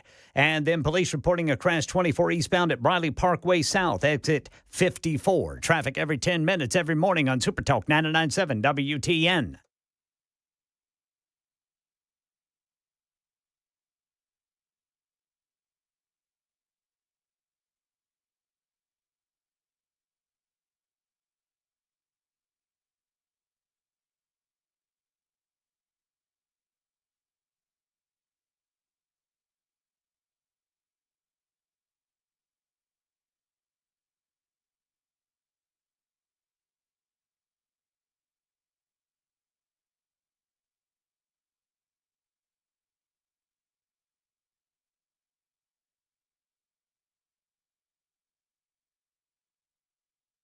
It is Super Talk 99.7 WTN. Busy Thursday. We're cramming a Thursday and a Friday into a Thursday. I am out tomorrow for Good Friday. Cameron Smith will be here.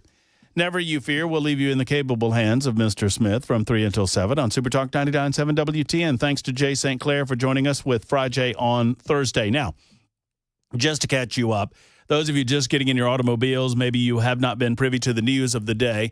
Very sad news out of Florida, Tallahassee, Florida, the FSU campus, Florida State University, where there was a shooting involving students on campus and others.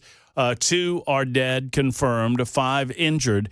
The shooter in custody. It is reported that the shooter was the son of a sheriff's deputy, and this is I make note of this only because it is of note, and it was noted in the press conference that was held earlier today, and we carried some of that for you on Super Talk 99.7 WTN. Very sad news indeed. We'll keep you up to date with that news and that story as we move forward this afternoon. Obviously, a lot of activity going on in the Tennessee General Assembly. The legislature winding down. The budgets, it's my understanding, have passed. And to speak on this, on education matters, on immigration matters, on vaping matters, on everything else under the sun, we welcome back to the show our good friend, Representative Scott Sapicki. Very good to see you again. Hey, Scott. Doing fine. How are things winding down over there, huh? Well, no. The end is coming, but I don't know about winding down is the word that I would use. It was very loud on the House floor today. What happened? Well, we had some a controversial bill come up. It was about diversity, equity, and inclusion and eliminating that in the employment standards across the state of Tennessee in government. Mm-hmm. Our colleges, our universities, our departments, hiring people off of the merit that they present or the character that they present, and looking for the best person for the job instead of trying to artificially manipulate the employment demographics because you're trying to fill quotas. And so it was very controversial. It started out with getting a lecture from Representative Jones, one of your favorites. And I will who's always welcome to come on this show anytime he's ready. Would love to sit here and debate him. Would love it. It'd be really interesting radio for you. Probably get an Emmy for that. So Brother Jones didn't care for the no, he didn't. The legislation. I was let's see. In one speech, I was called a white supremacist, a racist, accused of keeping people down on the farm. And so that went on for 5 minutes, and we did not obviously take his amendment. Mm-hmm. And then Representative Johnson got up there and called us the white caucus again and the white sheet and supremacists. And so we had enough. And so Representative Todd not only called the question on the amendment, but at the same time called the question on the bill. And if you can imagine, everything broke loose.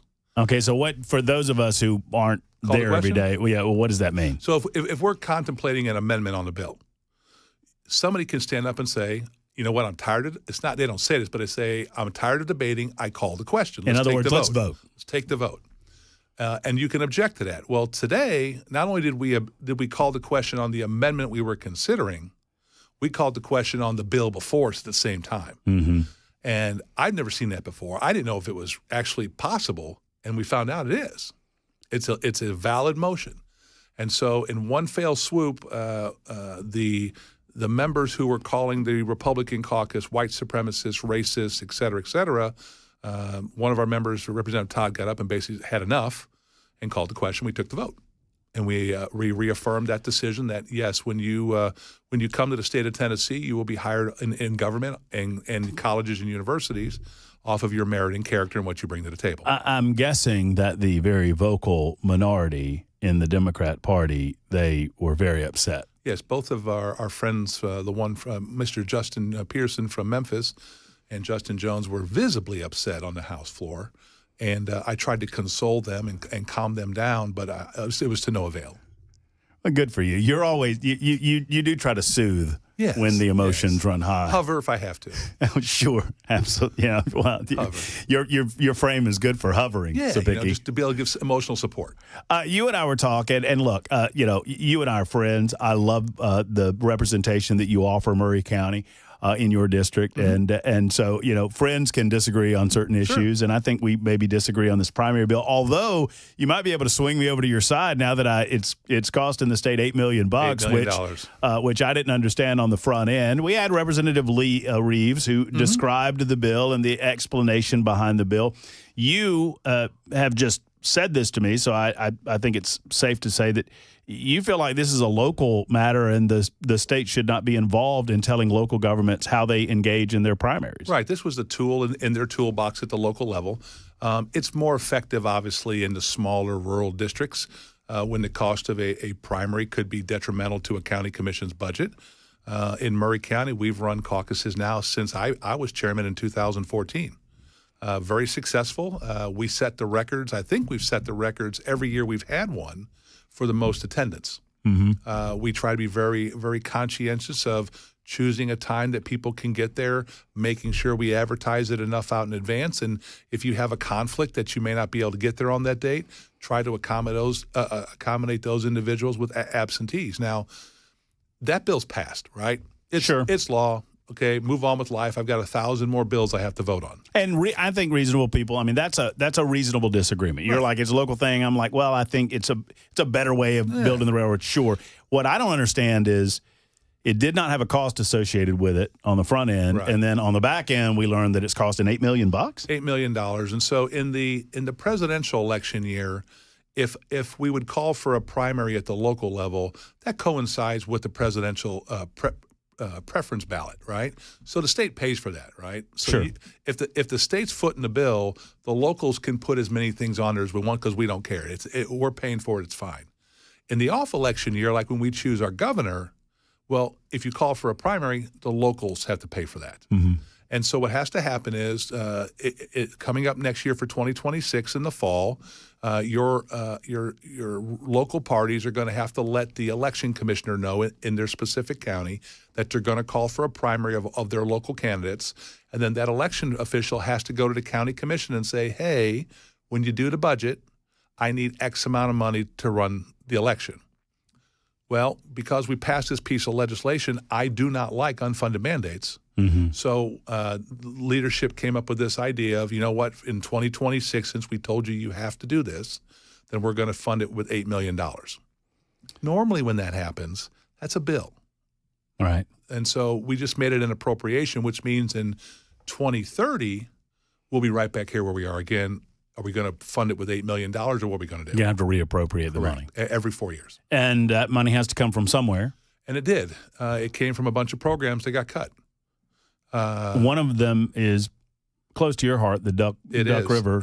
Talk to me about that. So we are trying to solve, not just Murray County, but we're trying to solve water issues for southern Middle Tennessee.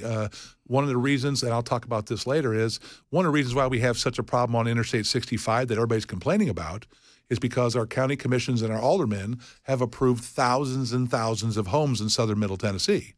Well, if each one of those has 2 cars, I have more people on the interstates, but I also have more people consuming water. And so we're working on a solution where at the Tennessee River, we're going to possibly bring a pipeline up from the Tennessee River because it has a huge amount of water that's available to us and start to use that to supply water to southern Middle Tennessee. Therefore, the Duck River, the Harpeth River, you start to take some of the pressure off those rivers and their natural beauty to continue to develop. Well, it was $100 million that Governor Lee appropriated, which I was very, very tickled with. Thank you very much, Governor Lee. Well, that got cut by $35 million. Now, there's still $65 million in there for seed money, and I'm not being disrespectful at all. I'm grateful for that, right? It's $65 more million than we had to begin with. Right. But I know how much this project is potentially going to cost, of up to $1 billion. The closer you have $1 billion? Yeah, that's a lot of pipeline. Yeah. And so it's got to be big enough to accommodate that flow. Man, remember when $1 million was a lot of money? Yes, I do. I mean, you know what I'm saying? Well, I'll tell you what's funny is people ask me this all the time. What's the difference up in Nashville? And as a county commissioner, you talk about millions. Mm-hmm. As a state representative, you talk about billions. As a congressman, you talk about trillions, right? Same issues, right? Infrastructure, water, education, right? Just bigger scale. It's just bigger scale, right? And so we are working on that to try to see, can we bring water from southern Middle Tennessee? Some of the other projects that were cut were like $20 million for the Nashville Zoo. And so there were, and I know one is very near and dear to your heart was the $1 million for Men of Valor. That got cut. And they still got their non-recurring $4 million, but they lost the $1 million recurring, which is sad. They do a great job with that money. They do a fabulous job. They do. And so it's. But, so where's some of this? Obviously the $8 million that they needed. So where's some of this money being shifted around to? So one of the problems we're facing in the state of Tennessee was our growth, infrastructure, roads. Right, our roads. We need to expand roads. We need to have more money for upgrades. So a couple years ago, we put $3 billion into TDOT, and then this year we're going to put another billion. With a B, billion, to try to get these projects out there. Now I can get into education with the TCAT centers about we need more young men and women who are going to school to learn how to do heavy equipment operators and things like that. But we are trying to put more money out there so that TDOT can get ahead of these projects and start to whittle away at this list. So $1 billion for TCAP, or for TDOT, I'm sorry. We're building a new TCAT center in Robertson County to $37.5 million. Do you know our graduation rates in our TCATs hover about 94%? That's good. 94%. That's and pretty you know good. Our job placement rate is almost 100. Mm. So those are meaningful, well-paying jobs. Here's the best part. They leave with no student debt. That's excellent. So we're investing in another TCAT. I think we invested close to $1 billion a couple years ago where we built 3 new TCATs across the state and expanded almost every one to try to get more opportunities there. We got $20 million one-time funds. Now, this is very important to me, $20 million for volunteer fire departments.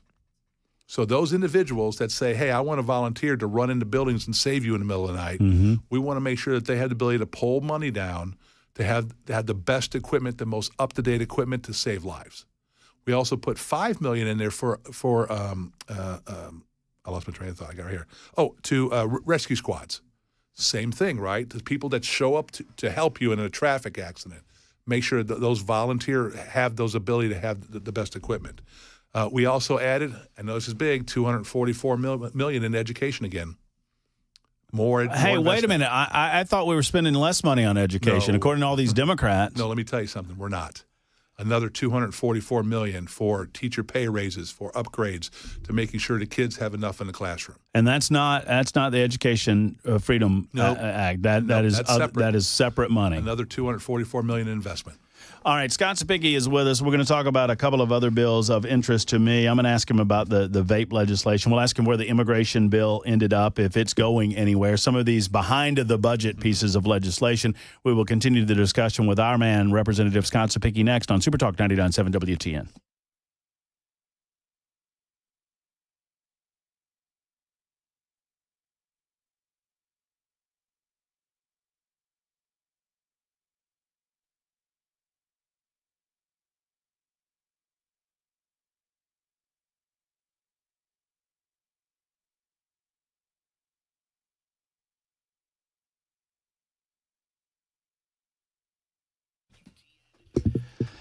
If you're up Hendersonville way, anywhere north of Nashville, well, anywhere within the sound of my voice, really, I encourage you to get over to Volunteer Outfitters. They are located in Hendersonville on New Shackle Island Road, and I love these guys. Tommy and his team do a great job. What a beautiful facility they have right there on New Shackle Island Road. And they have designs like Drake, Huck, Orca, Extra Tough boots, and much, much more. If you're an outdoorsman, if you are a hunter, if you're a fisherman or a woman, if you get outdoors for any and all reasons, they have the gear for you. They have the attire for you, hunting attire, button downs. They have nice stuff for any occasion. I've bought from there, and I encourage you to do so as well. Don't forget about T-Shirt Tuesday. Don't wait for Tuesday, but T-Shirt Tuesday, every Tuesday, you get a free T-shirt with any purchase at Volunteer Outfitters. In Hendersonville, it is worth the drive from anywhere, but particularly for those of you north of Nashville, you don't have to drive far to get incredible quality with Tommy and his team at Volunteer Outfitters. They're open 10 to 6 Tuesday through Friday, 10 to 4 on Saturday. Call them if you need,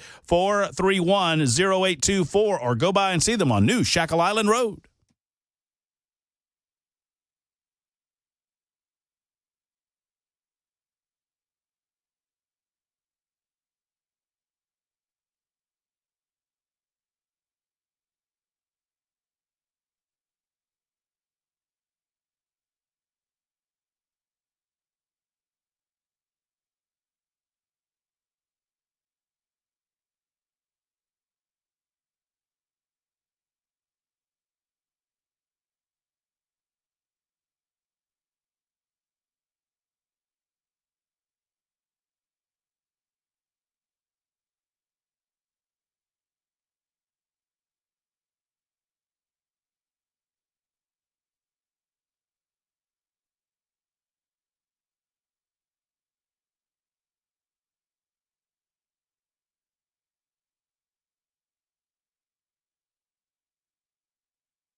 Hey, friends, it's Matt Murphy, and I want to tell you about my great friends over in Mount Juliet at the Wellness Institute of Nashville. Folks, it's as simple as this. If you're in pain, you need relief. And the last thing that you should consider is surgical options, and sometimes that is the only opportunity you get for you to get relief. And I'll tell you, Dr. Mitchell and Dr. Ashley, they understand that as well. They are the experts, but they're also experts of non-surgical spinal decompression, which is a procedure that I've had on my back. It is so pain relieving. It opens up the spine. It allows nutrition to get in there. It allows hydration to get in there. It allows healing and blood to get in there so that that area can heal. And that's what it's all about, allowing a natural source of healing. Right now, in honor of our 47th president, the Wellness Institute of Nashville is offering 47% off their non-surgical spinal decompression. Ask them about that when you call the Wellness Institute of Nashville. 615-246-5009, 615-246-5009, or go to painisbad.com. My name is Matt Murphy, and I've made the switch. You should too. The Wellness Institute of Nashville gets my seal of approval. And the measles cases, a couple of more are confirmed here in Middle Tennessee. Democratic lawmakers upset. That debate was cut short on that DEI ban bill, and a vote was called, and the bill passed. And a bill is headed to Governor Lee, who can sign into law that restricts sales of certain hemp products that get you high. Details at 5:30 on Super Talk 99.7 WTN. Oh, well, here we go. There's Big Nanny Government. We got one of them in here. Sapinky probably voted on that bill, Ken. Which bill was that? The beard bill? The hemp bill. Hemp bill. The beard bill? The beard bill. Is that what we're calling it, the beard bill? Well, no, there's a beard bill that if you're on local radio and you have a beard over 3 inches long, that we're going to invoke a tax on the radio station of 200%. I would like to amend that bill to include a free lane for anybody with a beard over 3 inches long on I-24. As long as you can see over the steering wheel. I'll use the Woolsworth. He good gracious. It keeps walking into it. You're vicious. You just went right to the height deal. That's boy, oh boy. He knows I love him. That's just mean. He's my guy. I'm already calling an audible because I'm going to make Sapiggy stick for a minute. So we're probably going to do nincompoops in the news at 6:05 this evening. So I'm just alerting you to that because there's a lot on the table. I got a couple people. Oh, do you now? I bet you do. I bet some of the nincompoops down there at the legislature they don't like you very much. Some of the things people say on the House floor, they probably How do they, are there not rules? But y'all just ignore it and just move on from it because those Democrats say the nastiest, most awful things. And I thought that there were rules of decorum. Well, okay, so we're at the end of session, right? And I've been on your show since January coming on. Have I ever complained about this yet? No. It's because they wait till the end because they know their time for publicity is running out. Mm-hmm. And so they have to be bombastic on the House floor. And what they're looking for is looking for a reaction from us. Well, if I don't give you the reaction, you can't argue with yourself. Fair enough. And so, you know what? I know how you're going to vote. You can argue all you want with me because I know how you're going to vote. You're irrational. You're not making a valid argument. And we're going to do things that are good for 7 million Tennesseans. And so, Scott Sapiggy holds his water while leadership just lets them stand up and they get their time and you just start the stopwatch, give them their 2 minutes or whatever it is, let them talk themselves out and let them vote. And then you vote. Ken Weaver just mentioned the hemp legislation or weed legislation. Yes. Are you familiar with this legislation vaguely? Yes, enough to be dangerous, but yes. I mean, I know we banned the THCA. That's the cooked stuff, That's right? the stuff that you buy as a bud or a flower, and then when you heat it through fire, the THC levels go through the roof. Right. And so we said no more of that. Because that's just kind of a loophole to pot. It's not a loophole. It's a gaping hole. Right. And so people were buying the flour, taking it home, heating it, and it's basically, almost full-scale marijuana. Right. THC level-wise. All right. Well, I mean, that's, and folks get to decide. I mean, my libertarian streak runs wide with that kind of thing, but I understand where I live, too. And I get it. And it's really, and I feel kind of this way on the vape bill, that I don't vape. I don't smoke, so, it's no skin off my nose either way. But I do hear from business owners that are like, hey, this is going to impact my business. I don't have a problem with them cracking down on folks that are doing it the wrong way, but crack down on the wrongdoers, not on people that are law-abiding. Talk to us about the vape stuff. I think what happens sometimes is the pendulum swings past common sense where it should go to, and then we get feedback when we come back. Over the summer, we'll get feedback, and then it'll be dialed back maybe a little bit to get it in a more a common sense spot. I'm in education, and so I see and this is not an exaggeration, folks, I see the 55-gallon barrel drums that are full of vape products that our SROs confiscate when they go to our high schools with our kids. We did pass legislation to make stiffer penalties for those individuals that are selling to minors. We kind of closed some of the loopholes on some of the shady stuff in the vape industry that people are trying to get their hands on. And then we've personally asked law enforcement in our high schools, especially, that students under the age of 18, if you are vaping, that's against the law, and to start to enforce the law and start telling people, hey, it's against the law, stop doing it. Right. And we believe that with a couple of students that you bring charges up on, they're misdemeanor charges, it'll send a message to everybody to stop doing this. And hopefully we'll get, because, I don't want kids smoking. I really don't want kids vaping. When you get over the age of 18 or 20, you do what you want, right? Sure. But under the age of 18, you're not doing it. Right. It's just going to hurt you in the long run. Oh, there you go. Like Ken Weaver, it's stunted his growth. No, that was just the beard. Man, Scott, just off the top rope, Sapiggy. And Weaver's he's just minding his own business, trying to do news over there. I'm sorry, doing it the was news, WWE boy. on the House floor today, and I'm still amped You're all jacked up. Well, let's talk education. We're going to get to the news, and we'll talk education in a moment. We'll talk about your recess bill, which I understand had a favorable time on the floor of the House of Representatives. We'll talk about that next on Super Talk 99.7 WTN.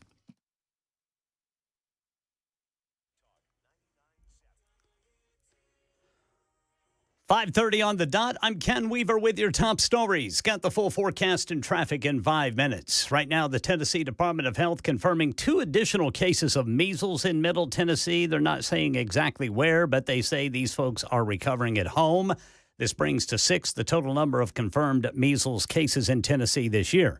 And over at the state capitol, Democratic lawmakers are angry that debate was cut short on a DEI ban bill, and a vote was called, and the bill passed. Here's House Majority Leader William Lamberth and Democrat Sam McKenzie. By the way, if DEI stood for diversity, excellence, and inclusion, it'd be perfectly fine, but it stands for diversity, equity, and inclusion, which is a communist socialist principle that is racist in its very core. What are you talking about with socialism, communism? He's throwing words out there. It's like woke. He's showing you all shiny objects to get off the fact that he manipulated this process today because he didn't want to hear the truth. The bill bans DEI programs and policies in local governments and schools. Votes on the companion bill in the Senate were delayed until next week to give everybody a chance to cool off.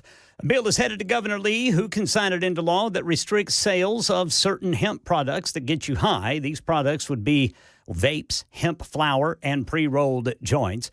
And a gunman opened fire on the campus of Florida State University today, killing 2 people and injuring several more. It's according to police, who have also identified the shooter as someone close to the Leon County Sheriff's Office. Here's Aaron Katersky. His name is Phoenix Eichner, 20 years old, the son of an active duty Leon County Sheriff's deputy, an 18-year veteran. And we did a quick lookup of her biography, and it seems, at least for a time, she served as a school resource officer, someone who went to campuses in order to protect them from this kind of violence. That's the latest news. Traffic and weather next. I'm Ken Weaver, WTN News.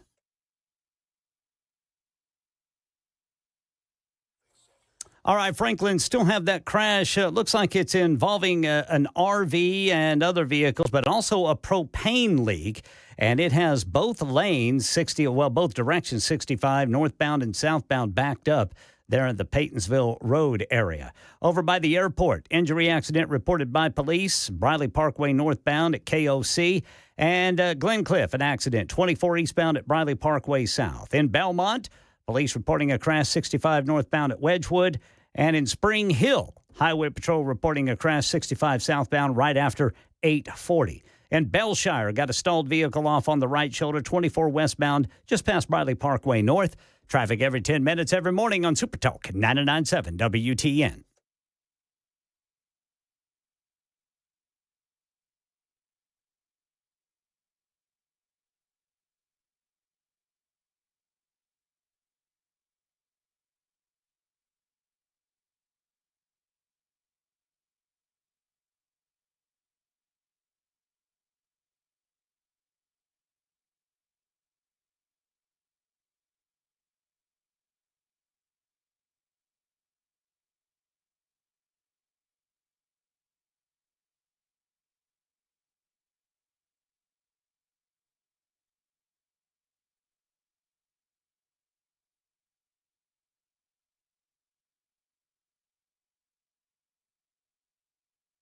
Friends, you know, it's such a success story at Eurofix. I mean, it really is. Aaron Stokes of Eurofix, 26 years ago, he started his company. It was in the backyard of his house. And a little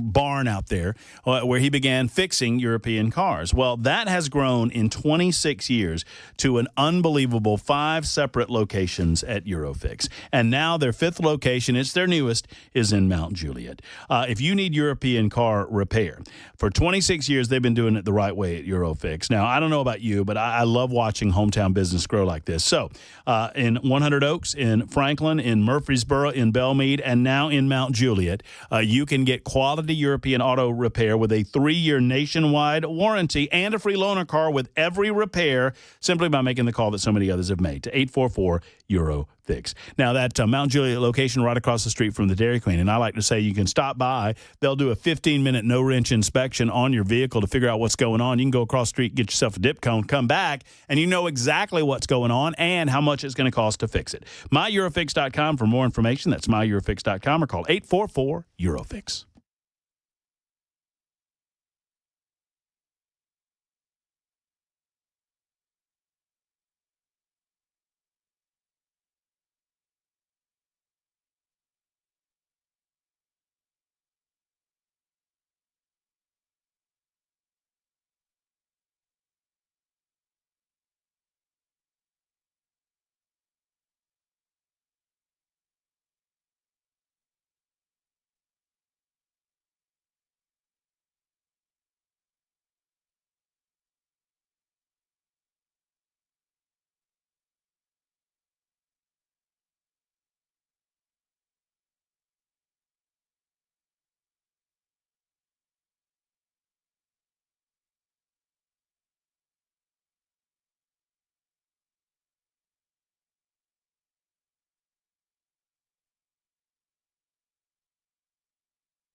Super Talk 99.7 WTN. It is the Matt Murphy Show. Don't you fear.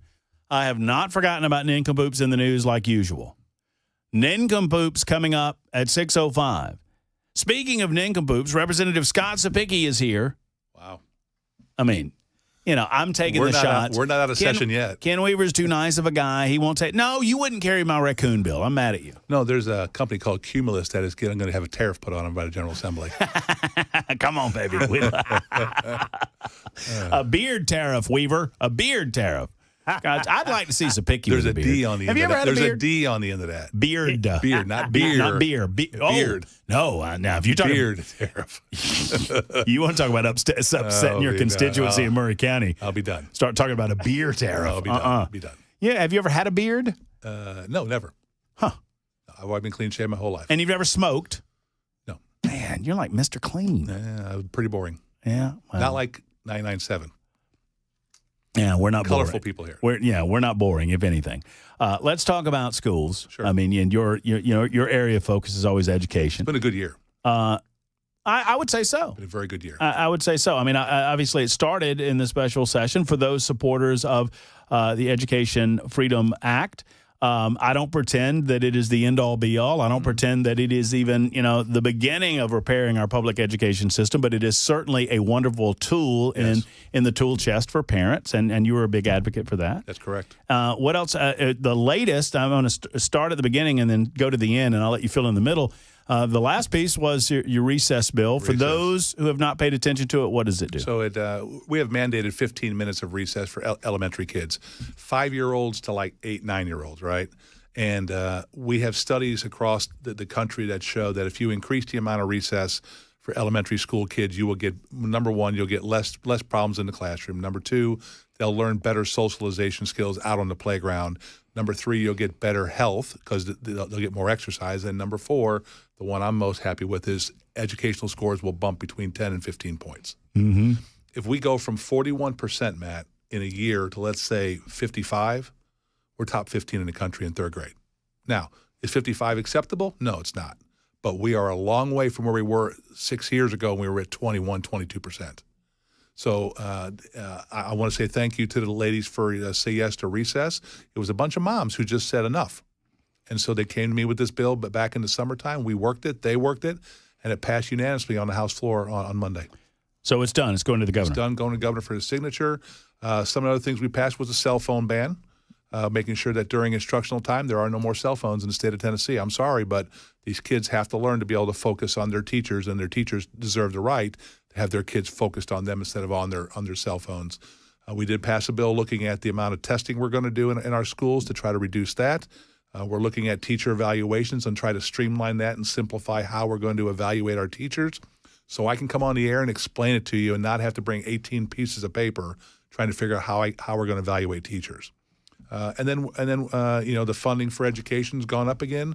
So if President Trump delivers on the Federal Department of Education, I think we can put Tennessee education on the map again where it belongs. And with the Education Freedom Act, the beginning of all of this was that special session. Yes. I think that we were getting ready to go online with correct. applications. Is That's that correct. happening? It is live, right? It is about ready to go live. There are information out there. If you go and Google Education Freedom Scholarship, Tennessee, there's a page that'll pop up that if you are interested in this, you want to start following because it has all of the information you're going to need to be able to submit an application. So that is all live right now to let people start gathering that information. And I think, if I'm not mistaken, either right now or within a week, it's going to go live where you can start filling out applications.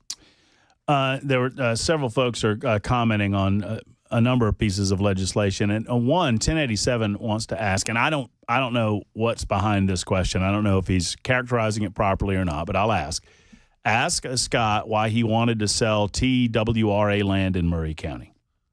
We didn't want to sell TWRA land. That was a bill I ran about 5 years ago. Okay. TWRA, we were having problems with TWRA about the Anali property. It's about 12,000 acres. Was going to be a dam in Murray County. Okay. And when the dam fell apart, this land got deeded over to TWRA, and there was a bunch of things that they were supposed to do.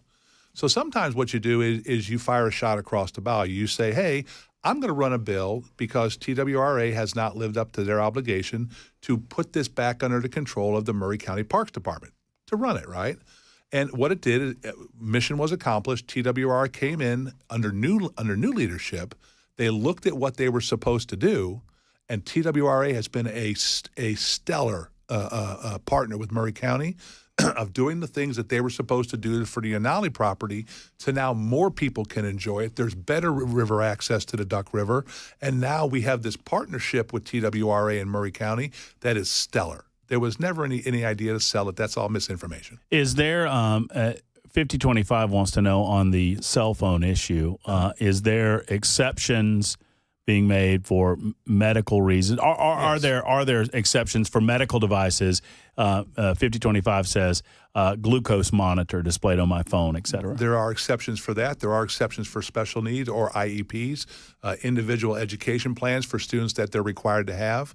That's all recorded information. Like I think with like diabetes and stuff, they can scan them with their phones and stuff on their arms. So that's all allowed. Our good friend Ray, who is a loyal listener to the program, every time I have a representative or a senator on, Ray wants to know about the flag bill. He's very upset about it. It was Gino Bolso's bill.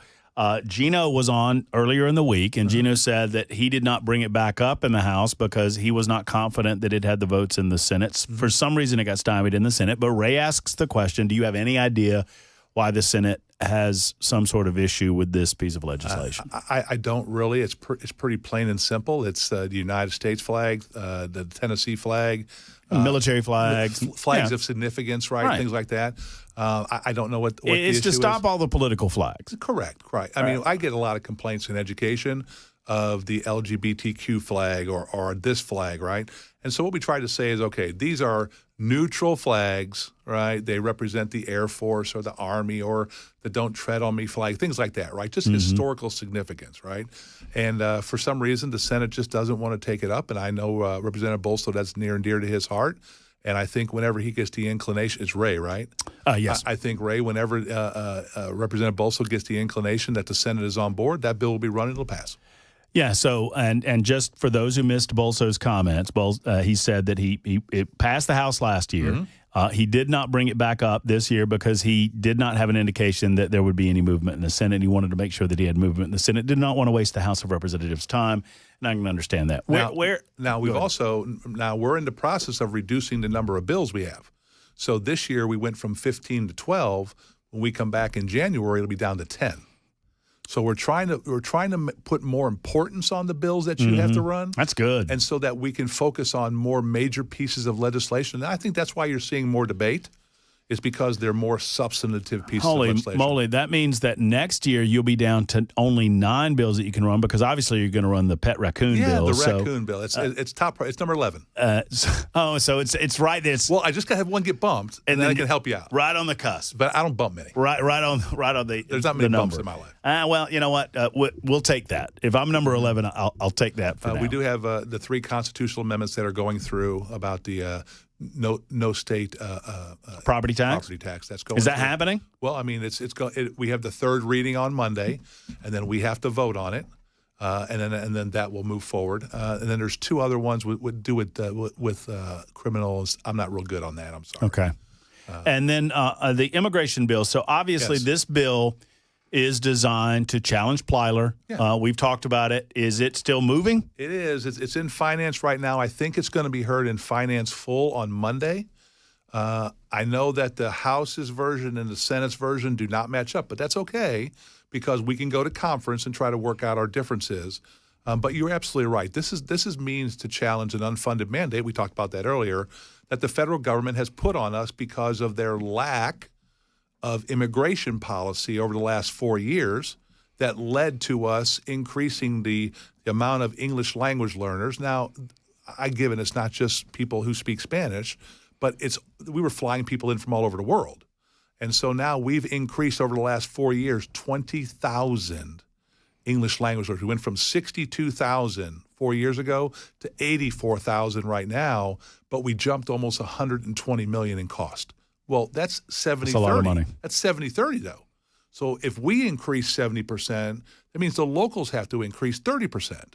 And we're saying, wait a second, if we don't have any say in having to regulate how many people can come into Tennessee because they've already come across the border that you've allowed, then either one of two things have to happen. We have to have the ability to regulate it ourselves in who we're going to educate, or you got to send us the money to do it.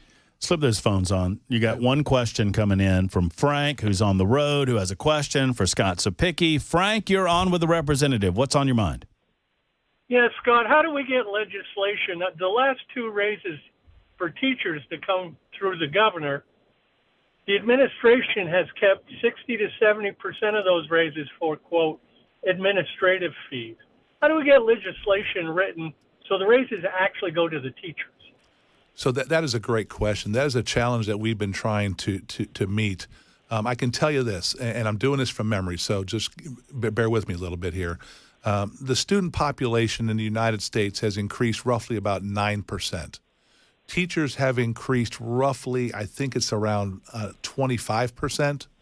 Administrators have increased 110%.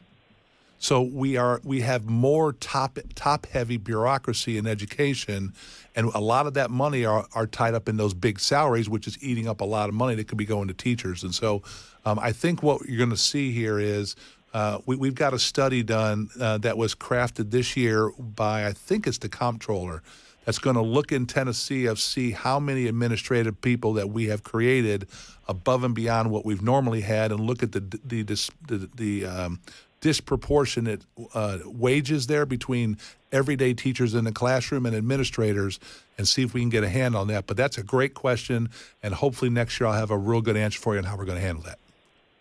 Thank you. Yes, Thank you, Frank. Appreciate you. Just want to clarify something. Kathy wrote in and said, Matt, I'm sorry, this wasn't Kathy. This was 7436 said, how do they think that 15 minutes on the playground is enough? That was the point. We don't believe that it's enough. And now it's going to 40 minutes. Right. So it's a mandatory minimum of 40 minutes for elementary school Plus kids. they get 30 minutes of PE every week too now. Right. Okay. So we are going to get kids outside. I'll tell you, and I'll be real quick on this. When we had testimony come in, I think it was from Warren County, the superintendent said that they're bell to bell, Matt. There's no cell phones bell to bell. Uh-huh. He had to get a whistle for the lunchroom because kids are talking to each other again. That's great. It used to be dead quiet, and now kids are talking to each other, which can only yield better results. And they're going to be out on the recess. They're going to be on the playground. And I mean, my biggest memories of elementary school, and I was believe it or not, I was a pretty good student back in that day, but on the playground. I mean, just the interactions that you had, the friendships that were bonded. I mean, those types of things, like that. Yeah. And you get the exercise. You learn that you don't get the ball all the time, right? Sure. And you learn to give and take and talk to each other. But what you do is you personalize each other again. You start having conversations with your friends again. And so that's the goal. I'm very excited about this year. It's been a great year in education, and hopefully we can TCAPs are getting ready to start. So I'll all be focused on that, right? Making sure that this gets rolled out and everything goes well, third grade retention, things like that. Sapicki, thank you for the update as always. A pleasure. I appreciate your time. There's Representative Scott Sapicki. It's 52 after the hour. We'll be back in a moment. Nincompoop's coming up right after the top of the hour on Super Talk.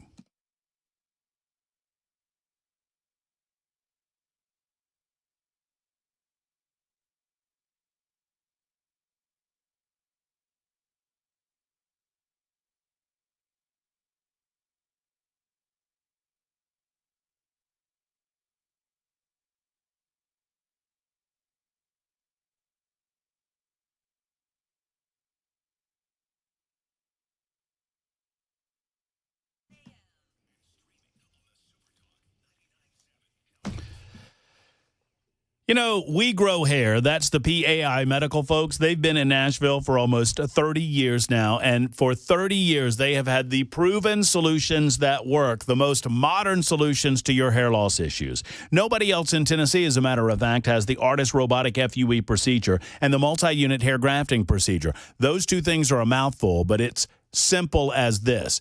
You can grow more hair in one procedure than anybody else and anything else on the market today. 2 times the hair in one procedure. And a fast 45-minute laser and PRP treatment for men and women who have not experienced significant hair loss, but you're concerned about thinning hair. I was. And PAI Medical and the We Grow Hair people, they're the only people that I would have trusted with my thinning crown. And I dealt with that with the laser treatments, and I don't have to worry about it. Look better, feel better, gain confidence with PAI Medical and We Grow Hair. Call them today at 615-376-6010, 376-6010, or go to WeGrowHair.com. Tell them Matt Murphy sent you to We Grow Hair.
Florida State University shooter was very well known to police. We'll tell you about that story and more at 6 on Super Talk 99.7 WTN. Thank you much, Ken Weaver. 3 minutes, about 2 minutes until that newscast on Super Talk 99.7 WTN.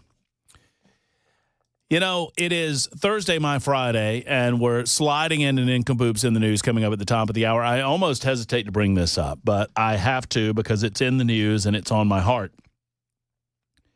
Austin Metcalf's father, Jeff Metcalf, appeared at a press conference, an open press conference today for Carmelo Anthony. and was not allowed to stay. And for the life of me, I don't understand why. So if you're not familiar with the details of the story, Carmelo Anthony and Austin Metcalf got into an altercation at a track meet in Texas. Carmelo Anthony was under the wrong tent, and Austin Metcalf told him he needed to leave, and a verbal altercation escalated to the point that, according to Anthony, and I don't know, I was not there. I'm awaiting to hear more from eyewitnesses on the scene, but Anthony said, I'll leave when I want to or whatever, and Austin Metcalf reportedly said, well, you need to leave right now, and he said, well, I don't think you're going to make me, and ultimately, Carmelo Anthony stabbed Austin Metcalf in the chest and killed him with a knife. He pulled a knife out of his bag. The fact that Carmelo Anthony killed Austin Metcalf is not in dispute. The only thing that's in dispute is whether or not this killing happened in self-defense. Well, there was a family press conference that happened today. And Mr. Metcalf, the father of Austin Metcalf, went to this press conference. And he did nothing. He wanted to stay there, and they wouldn't let him stay. They kicked him out. But adding insult to injury, at the press conference, Carmelo Anthony's attorneys then started bad-mouthing Jeff Metcalf, a man who lost his son. I'm going to play that audio for you coming up next hour on Super Talk 99.7 WTN. You don't want to miss that. Plus, nincompoops in the news coming up. Right now, it's news time on Super Talk 99.7 WTN.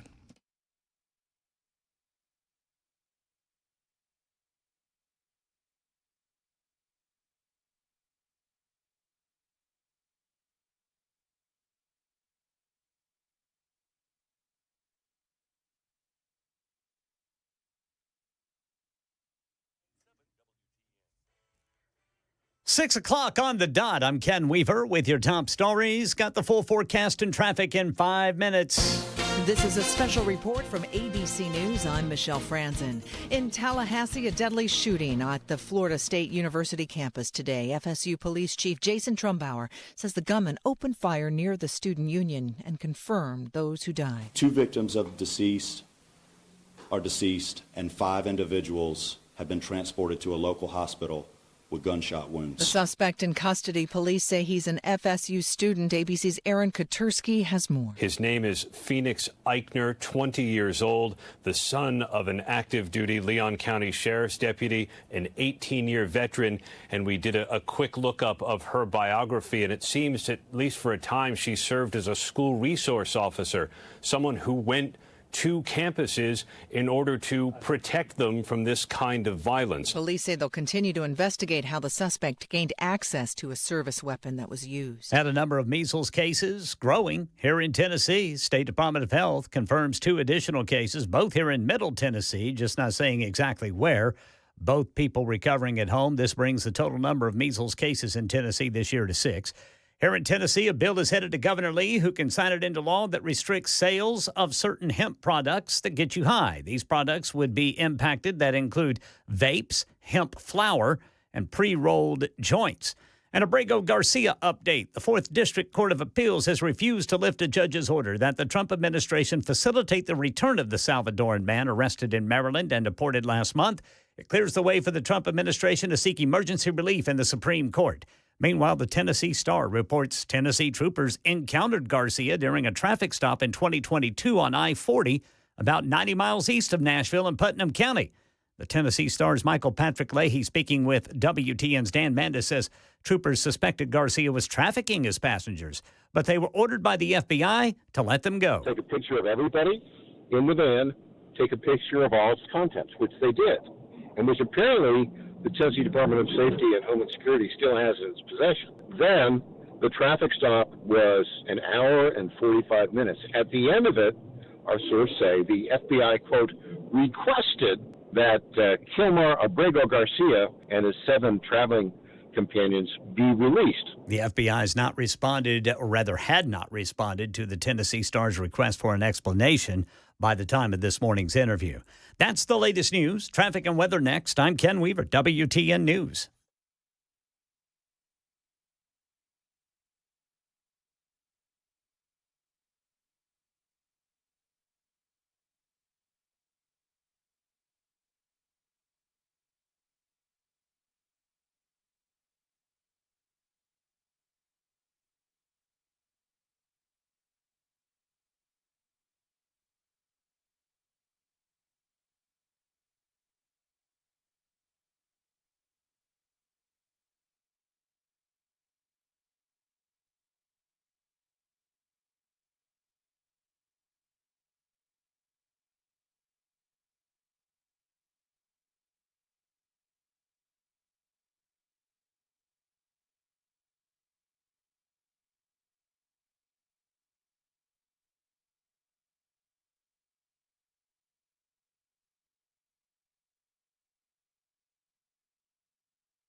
All right, TDOT's still reporting that RV crash and propane leak impacting both north and southbound 65 in the Paytonsville Road area of Williamson County.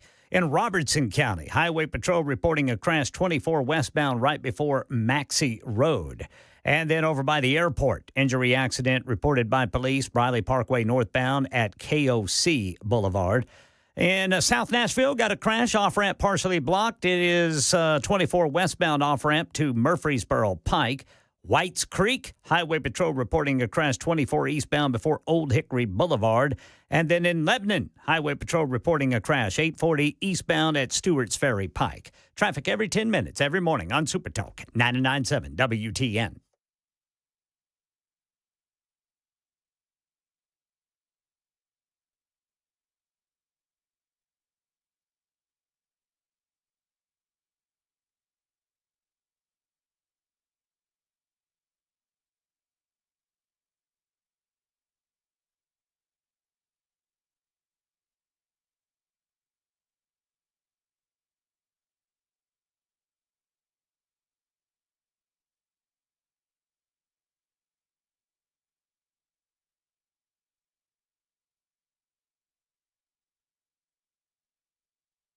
Yes, final hour of the Thursday edition in progress right now. Super Talk 99.7 WTN. Hope everybody's doing well. Hope you're maybe safe and sound at home, perhaps on the way, on the roadways. Keep calm. It'll be there when you get there. Everybody calm down. It's not like you're on I-24. Let's not even talk about it. It's coming, Ken. I don't even want to acknowledge it. It's coming for you. Less than an hour, I think. Yes, sir. It'll be there. Oh, we got plenty to do before then. I've got this audio from the lawyers of Carmelo Anthony. And yes, Nolene correctly writes in as we were kind of previewing what we're going to do this hour. The line was, and I couldn't quite get it. Nolene knew where I was going with it. Carmelo Anthony reportedly said, touch me and see what happens, which indicates a certain level of premeditation on his part and not self-defense. More coming up on that case, as well as an update on the aspect, the Tennessee angle on this story involving Abrego Garcia, the individual that was deported to El Salvador. He's now in an El Salvadorian prison as a result of his being in the United States of America illegally, and the belief on the part of the Trump administration and the Department of Justice that he was a part of the gang MS-13.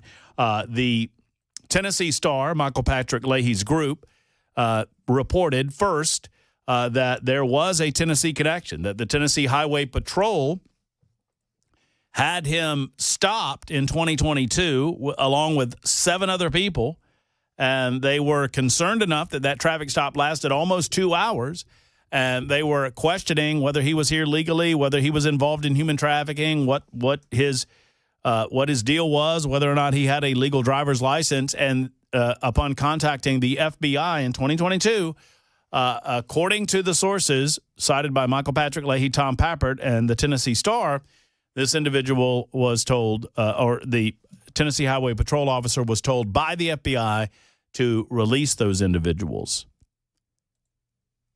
So I have an update for you coming up in just a couple of minutes on Super Talk 99.7 WTN. But right now, it's 9 minutes after the hour. It's a little bit late, but nonetheless, we try to do it on a daily basis. You know what the news is. You've heard the headlines throughout the course of the day. Now it's time to find the nincompoops. Nincompoops in the news. Speaking of nincompoops, there's Chris Webber, there's Ken Weaver, I'm Matt Murphy. We're nincompoops all, and we've got nincompoops for you. We go all across the state of Tennessee, all across the United States of America, the globe, to find these nincompoops where they live and where they breathe, and we present them to you, and you get to vote on the nincompoop of the day. Gentlemen, good afternoon. Good afternoon. Or good evening. I guess it's technically after 6 o'clock. We should go evening. Good evening. Good evening. Good evening. I am nervous enough that one of you two has my nincompoop that I want to go first. All right. That's how nervous I am.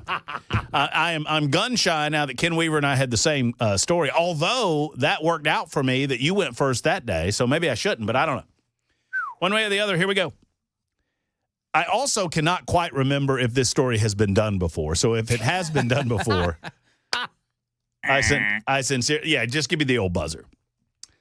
A Missouri man who fled the scene after crashing his truck into a Come and Go, that is a convenience store. Yes. I have no idea the origin of that convenience store's name, but they don't, you would think it would be COME, and it's not. It's KUM. Yeah. I would assume it has to be in reference to whoever started its last name. Maybe it was like something that started KUM. We're going with that. That's the one we're going with. Anyway, this is the name of a fairly popular convenience store chain in that part of the world. Did they have any of these come and goes in Oklahoma there, Ken Weaver? That's the question. Not that I know of. All right. So, Missouri man fled the scene after crashing his truck into a come and go's front windows. He claimed that his, I'm quoting him now, Crocs got caught in the pedal, causing him to accelerate into the business. Police officers say security footage recorded Dale Hammett, 60, slamming his 2012 Dodge Ram into a convenience store on Thursday evening in late February. Hammett immediately backed up and left the scene without providing any information, according to the police report. The crash resulted in damages of $3,720 to the Springfield Come and Go, which is about a half mile from Hammett's residence. In the aftermath of the crash, Hammett twice returned to the store, driving the same truck, entered the business, where he spoke to an employee and, quote, never admitted to being to the driver of the truck. That wasn't me. I've never been to this store before. I'm just getting some beer. I don't know what y'all are talking about. How you like my Crocs? Hammett. It's according to the report, Hammett, quote, even looked at the security video of the original incident with the worker, according to investigators. The worker was like, hey, it's you, dude. That's you, man. Nah, it's not me. Those aren't my Crocs. When a cop arrived on the scene, Hammett, quote, denied being the driver and his truck being the one involved. However, security video, of course, linked Hammett and his vehicle to the crash. When later questioned at his home, Hammett reportedly confessed and stated, quote, he was driving in his Crocs and they got caught in the pedal, causing him to accelerate into the building. He then said that he doesn't know why he left. He freaked out. It's a direct quote. According to an April 10th criminal summons, Hammett has been charged with leaving the scene of an accident where property damage exceeded $1,000, which is a felony, and he's now scheduled for court on May 14th. He ought to be charged with a crime for wearing those Crocs. That's what I That's say. a whole separate case. I mean, that's a separate deal right there. So the Crocs did it. I think it's a pretty good defense. Well, but Your Honor, he was just doing what the sign told him to do. It told him to come and go. That's right. And he was driving his Dodge Ram. He just rammed and then dodged. Yeah. And by the way, it still wasn't me. Court records do not indicate any further description of Hammett's footwear or whether the Crocs in question were outfitted with any of those little charms that they put on them now. You know, those little doodabbers. You know what it was? He didn't have it in 4 low. You know, he didn't have the little heel catch things. He didn't have them. If they had had them on, he would have had no problem. This leads to the really important question and the reason that I brought up this story. Either of you two ever own a pair of Crocs?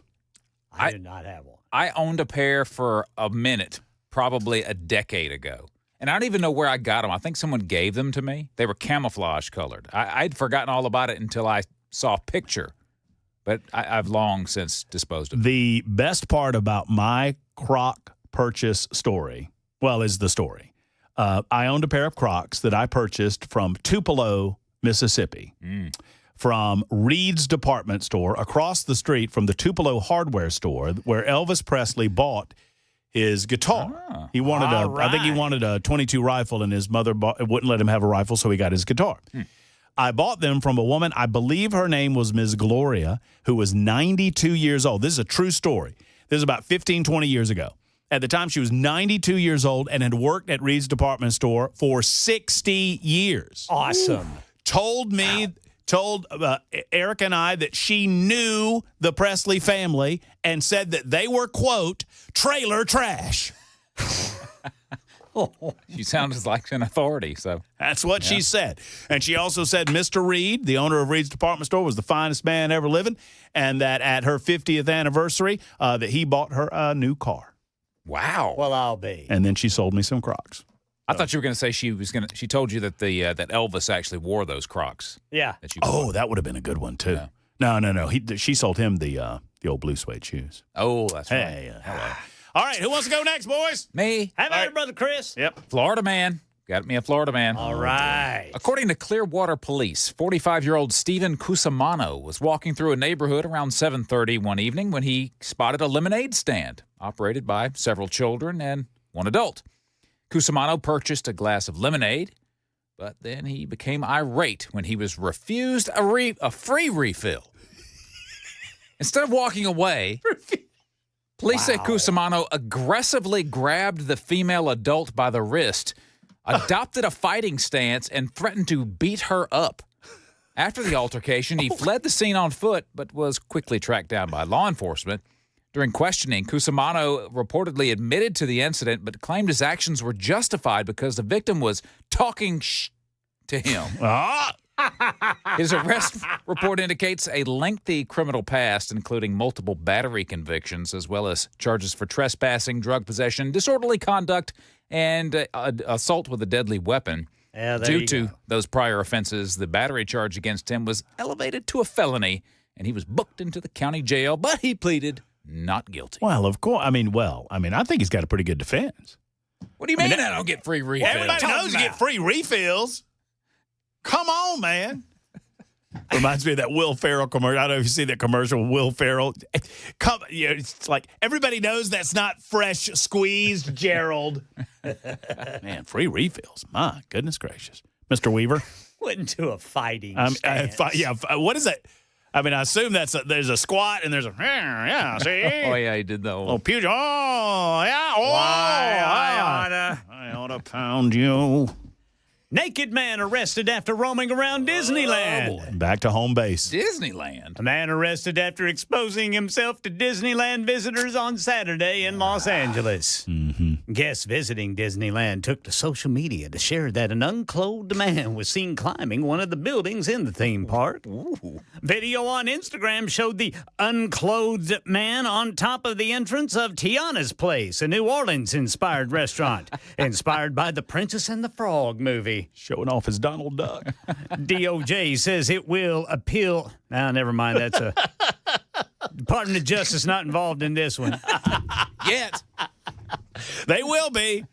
Anyway, a Disneyland spokesperson declined to comment, deferring questions to the Anaheim Police Department, who said at 10 p.m. on Saturday, Anaheim police officers were called to assist Disneyland security, who had a nude male detained inside the park near New Orleans Square.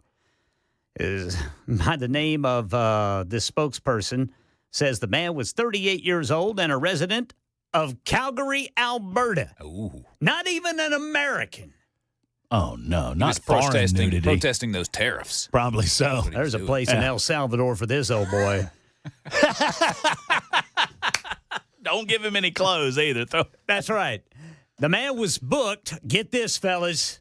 He was booked on suspicion of trespassing, public nudity, and being under the influence of narcotics. Oh. Imagine that. I never would have guessed it. So my question is, he went in with clothes. Had clothes Apparently, on. yeah. What happened to his? Did they ever find his clothes? I don't know. Just got naked and started climbing things. Well, you know what? Those narcotics. Yeah, that's get you hot. He appeared to be intoxicated. You think? I tell you what, if it gets in those upper 80s, you might find a naked man in Mount Juliet this weekend. I'll come around my place. That's how we do it, ladies and gentlemen. That's called Nincompoops in the News on Super Talk 99.7 WTN. You may vote. Ken Weaver, Chris Webber, Matt Murphy, your Nincompoop of the day. Vote early, vote often. 615-737-9986. On more serious matters, the sad, sad case of the death of Austin Metcalf gets even sadder as the attorney for Carmelo Anthony lashes out at the father of Metcalf inexplicably. We have that story coming up next on Super Talk.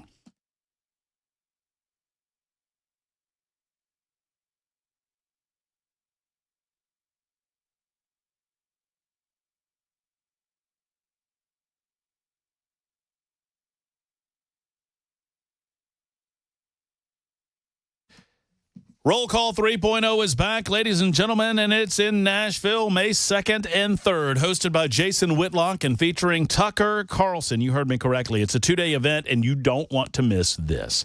More than just a conference, it's a call to action. Roll Call 3.0 is all about uniting bold, faith-driven men to stand together in today's culture.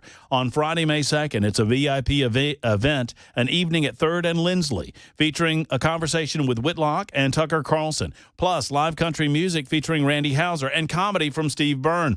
On Saturday, May 3rd, the event moves to Rocketown, a full day of inspiration, insight, and high-impact speakers. Speakers will include Alan Jackson of World Outreach Church, Idaho's Doug Wilson, Chicago's Corey Brooks, and many, many more. Roll Call 3.0. It's all about faith, fellowship, and fearless conversation. Start Saturday with breakfast with Jason, an intimate morning session that sets the tone for the day, and it wraps up with a VIP post-event dinner, an exclusive opportunity to connect directly with Jason Whitlock and hear from Duggar Band, whom you've heard on the Matt Murphy Show. By the way, tickets are starting at just $99. Put in that code 997 for special deals at the event. You can also meet Tucker Carlson, a premium all-access package that is guaranteed to sell out. Get all of the details and grab your tickets at fearlessrollcall.com. That's fearlessrollcall.com. Don't wait. The event will sell out. fearlessrollcall.com.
For many of us, generators are becoming a must-have household appliance. From unpredictable weather to surprise outages, it's better to be safe than sorry. Generator Supercenter of Nashville offers fast and easy installations with 24/7 service and monitoring to all brands of generators and expert repairs done right. Our mission is to make owning a backup generator simple and easy. Visit your local store today or check us out online. Generator Supercenter of Nashville. We serve all Middle Tennessee.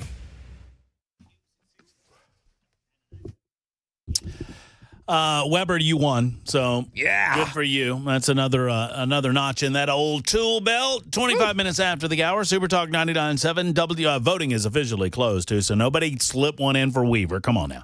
615-737-9986. 615-737-9986. An update on the Tennessee aspect to this very odd. It's a very odd dynamic that we've learned about involving Abrego Garcia. In the state of Tennessee, the Tennessee Highway Patrol is apparently dodging questions about Kilmar Abrego Garcia, and I'm going to detail this coming from Tom Pappert and Michael Patrick Leahy's group, the Tennessee Star. Good work for them over there. That's coming up just after the bottom of the hour news. I don't know what to say about this except that I don't know what to do with it. So Carmelo Anthony was released from jail. Originally, his bond, you know the story by now. Anthony and Austin Metcalf got into some sort of dispute. Carmelo Anthony was under a tent. He should not have been there. He knew that he was not in a place where he should have been, obviously. It was at a track meet in Texas. Without, boring you with the details you probably already know, he got into a verbal altercation. Austin Metcalf told him to leave the tent. He, apparently wouldn't. And at some point, he told him that he was going to make him leave.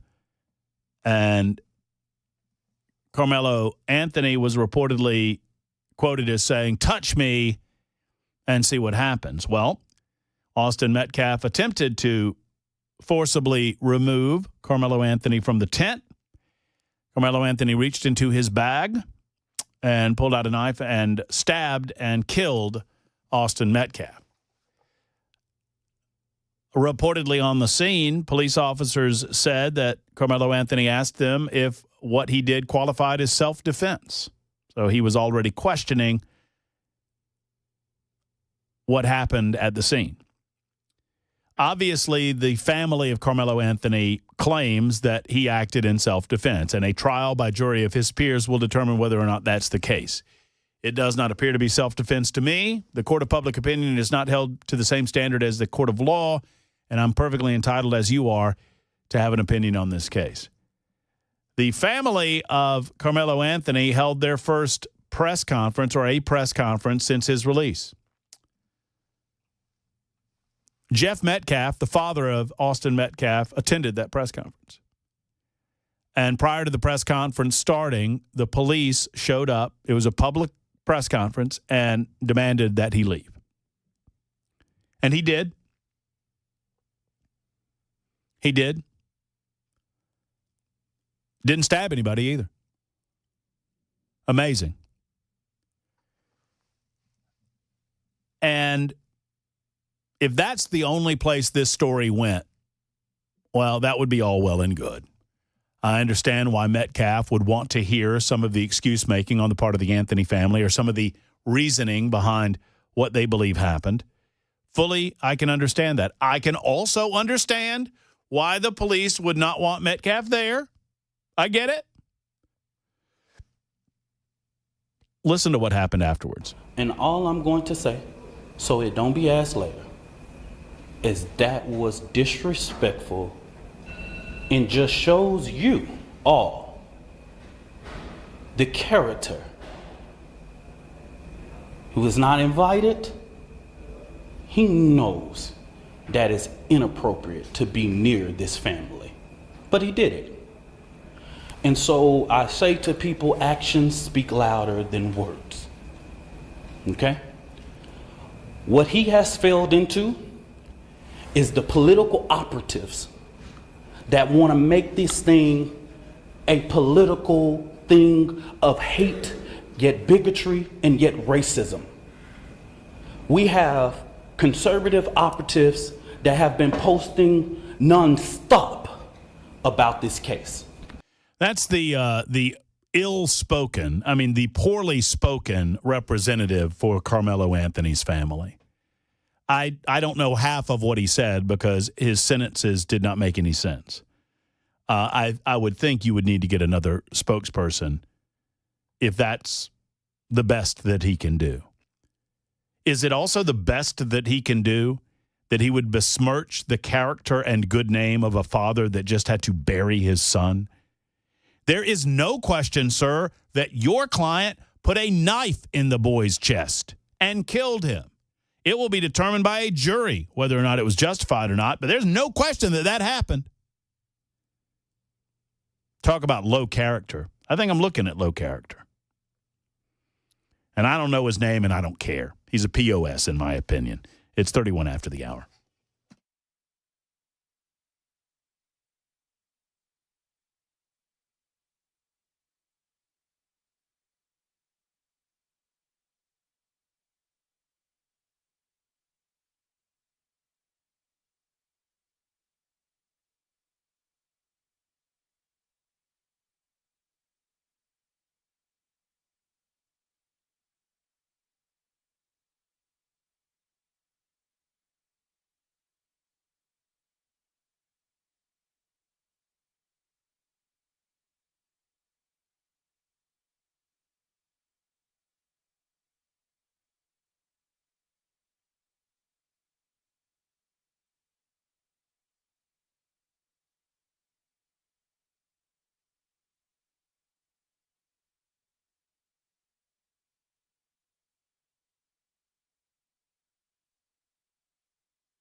So if you're thinking about doing something with your property, you've got space to bring a structure onto your property. Have you considered building?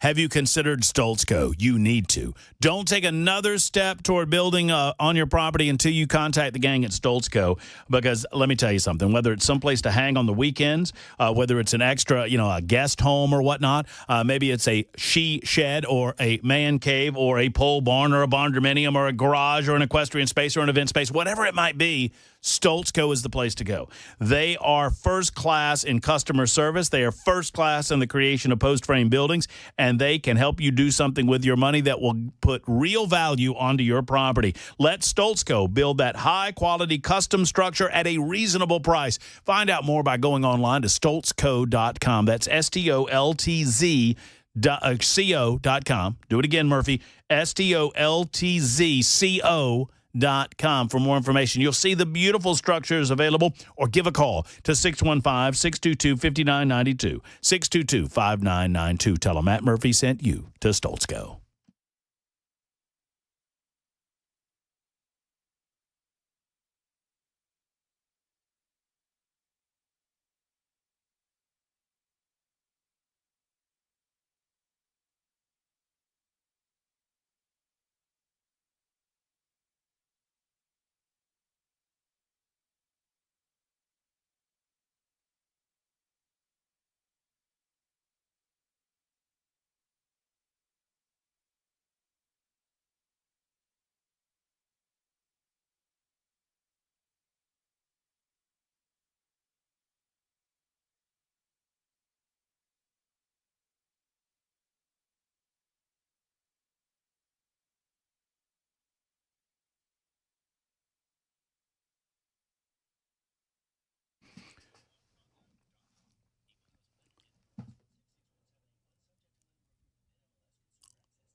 The Sleep Apnea and TMJ Solution Center with Dr. Brian McLaughlin and Dr. Stephen Paas is available for you. Let's talk about your sleep apnea. Do you know if you have sleep apnea? If you're not sleeping through the night, if you're waking up through the night, or perhaps you snore and your partner is annoyed by this snoring, these can all be signs of sleep apnea. And for those who cannot wear a CPAP machine, you don't have to suffer through this. It could be damaging to your health, and it certainly could be damaging to your marriage if you snore a lot. Let's get the FDA-approved oral device that gently supports your jaw. It helps you breathe better. You snore less without any hose and without any mask. Friends, they're in network with most insurance in the state of Tennessee. Included in that, they're a community care provider with the VA. They help veterans sleep and live better. If you cannot tolerate a CPAP machine, or if you don't believe you can, if you have mild to moderate sleep apnea, or if you don't know, it's time to find out. Contact Dr. Brian McLaughlin and the Sleep Apnea and TMJ Solution Center. Go to TennesseeSleep.com. That's the brand new website. Great website, and all the information that you need is available right now. Go to TennesseeSleep.com.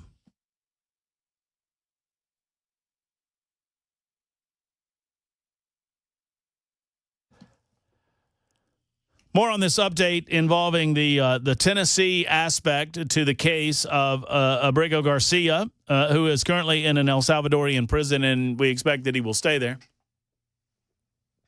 Do you have it on hashtag Never CNN over there? I do not. Oh, okay. I was going to ask you if I'm looking at it. Looks like that's that.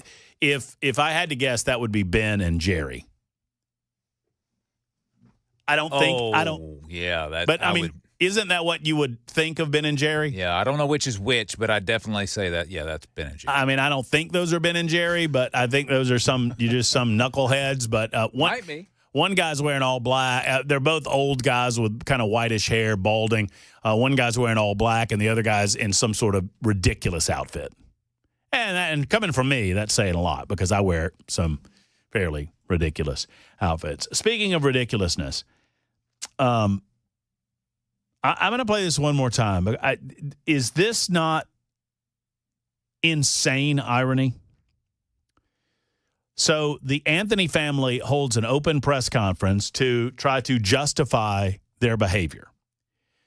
There are reports that they've moved into a brand new house. There are reports that they have gotten as much as $1 million raised in their name for Carmelo Anthony's defense. Sadly, this case immediately became racial in its nature. I don't think it needed to be, but it did, because this was a young black man that stabbed and killed a young white man in an altercation at a track and field event. Listen to what this lawyer dude says, and I don't even care what his name is.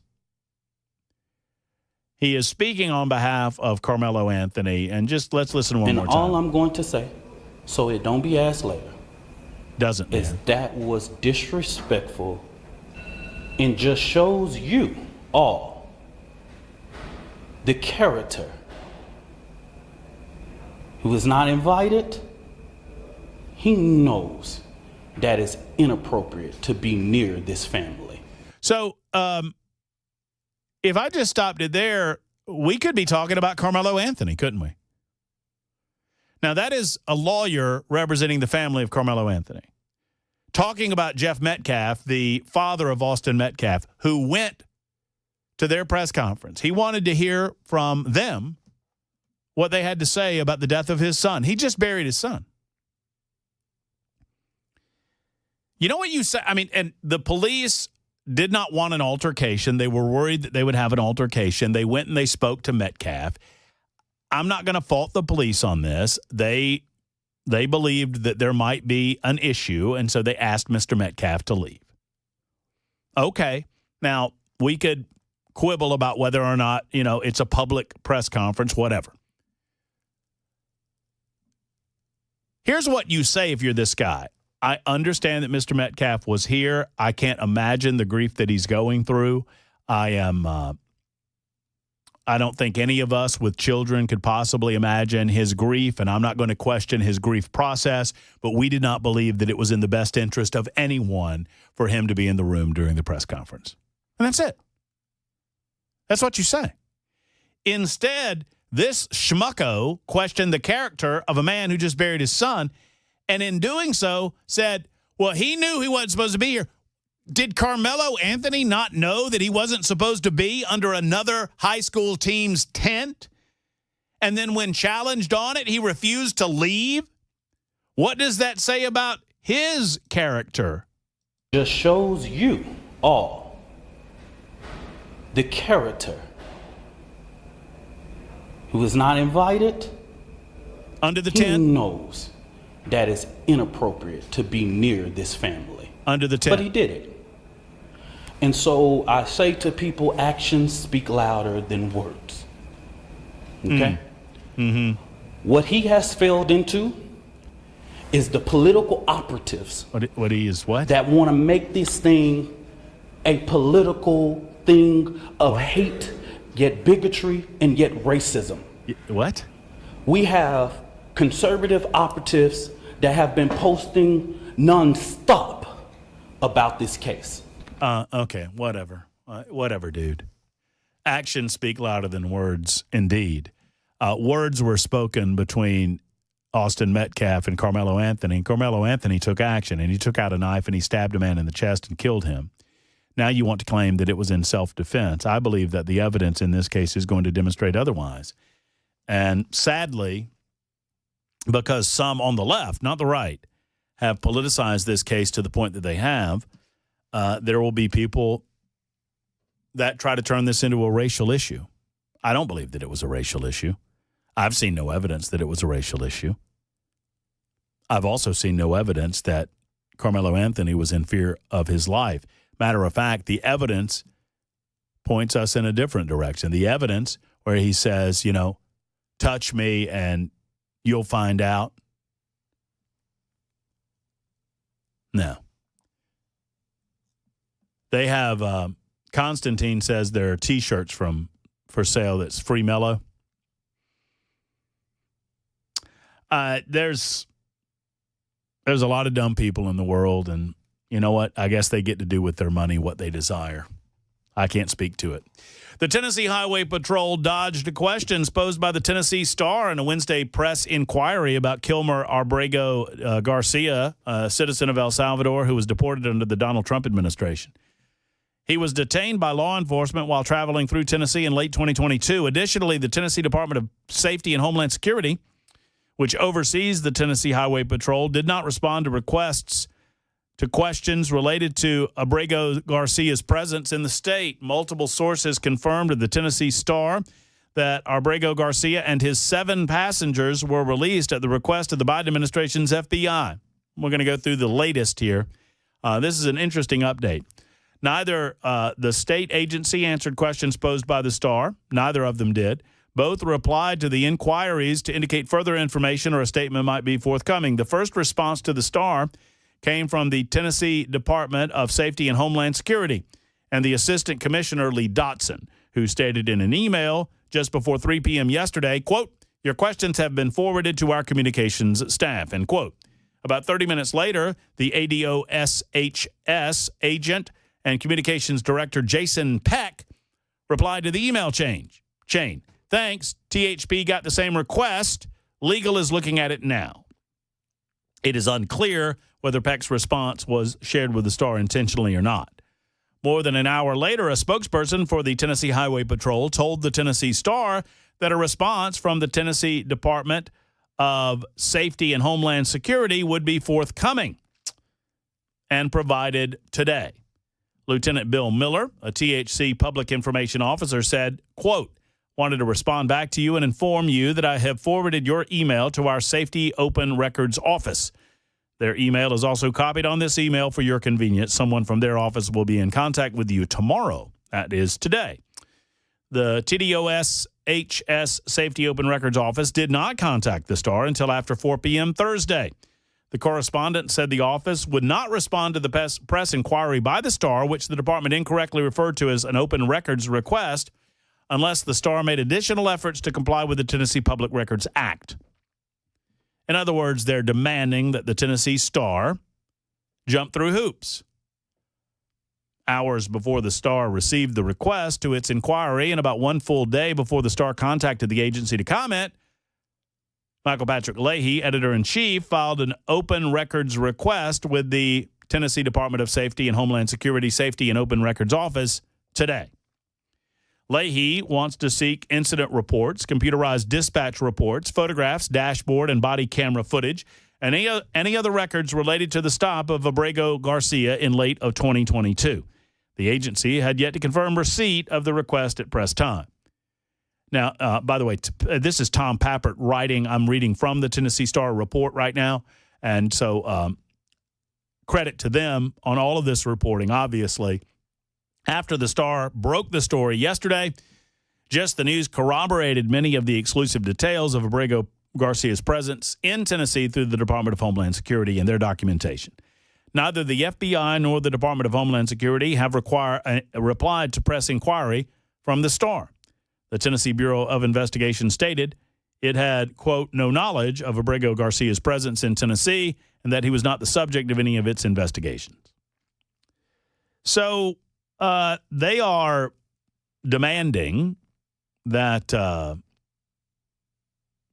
apparently officials within the Tennessee Highway Patrol and the Tennessee Department of Safety and Homeland Security are demanding an official Open Records Act request in order to release any and all of this information to the Tennessee Star, and one would suppose to any other media organization or individual inquiring about Garcia and his presence in Tennessee in 2022. It appears that they want to prevent inquiries getting to the bottom of whether or not Joe Biden's FBI directed them to release these 8 individuals on their own recognizance onto the general public. The Tennessee Highway Patrol were concerned enough about this situation that they decided to hold these people, and they made further inquiry. By the way, this person did not have a valid driver's license. Garcia did not have an ability to operate a vehicle on Tennessee roadways, at least an ability that he could prove. Why was he released?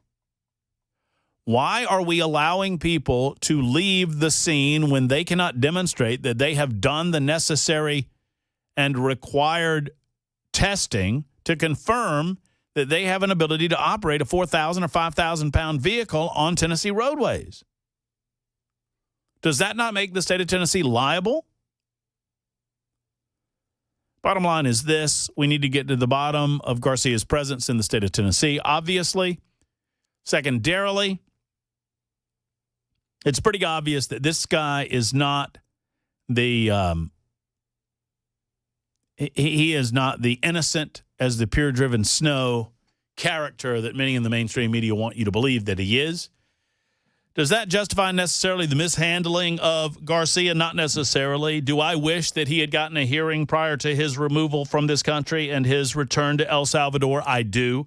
Do I wish that the Trump administration would offer him some sort of Zoom hearing or whatnot so we can lay this to bed? Sure. Do I think the Trump administration minds the focus of coverage on him in El Salvador? No. In the meantime, the political left doesn't seem to give a damn about the people that are killed by illegal aliens on a day-to-day basis. They don't seem to care about those that have been impacted, the criminal element that's in the United States of America. They seem to care a hell of a lot more about this El Salvadorian national. I mean, you saw the senator from Maryland, what's his name, going down there, making all a big deal about going down, Van Hollen. Oh, it was a big deal when Senator Van Hollen went down there. Oh, we're going to get to the bottom of this. And he was stopped by the military. And it's like, no, you can't go to our prison. You don't have an appointment at the prison. What are you talking about? Get out of here. We don't care that you're a United States Senator. Go on. Shoo. And shoo he did. Oh, but he said, we're going to be back. Senator Van Hollen of Maryland claiming, oh, we're coming back. There's going to be more congressmen down here. There's going to be more senators down here. You just wait. Okay. Yeah, you know what? Y'all go ahead and die on that hill. When you make this guy your cause de jour, we're going to be here for it because this guy is not the innocent that you claim him to be. As a matter of fact, the evidence points to the fact that he is, in fact, everything the Trump administration claimed he was. And I think we're going to find out more and more and more, not just here in the state of Tennessee, but around the United States of America, about the type of people the Biden administration allowed in here and allowed to stay. It's 51 after the hour on Super Talk.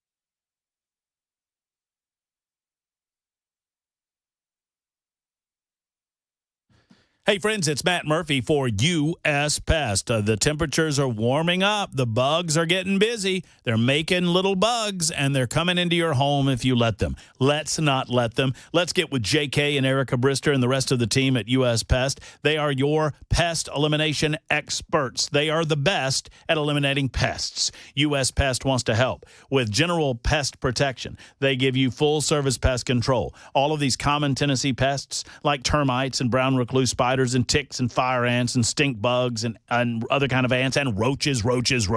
They will eliminate them from your life and your home. These are communist animals, folks. They want to steal what is yours and take it as their own. Let's not allow that to happen. I mentioned termites. You know, every home in Tennessee is threatened by termites, and it's time to get preventative and corrective services with U.S. Pest. And then crawl space service as well. Give them a call today at 590-1260. That's 615-590-1260. Or go online to uspest.com. And when you contact U.S. Pest, be sure to tell them that Matt Murphy sent you to the one and only U.S. Pest.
It is the jewelry buying event everyone waits for, and it is coming April 25th, 26th, and 27th. Friends, it is the Genesis Diamonds big event of the year, a 3-day sale event. Unbelievable store-wide savings, up to 35% off certain items in the store. And the selection is like double the normal selection, and the normal selection is pretty impressive.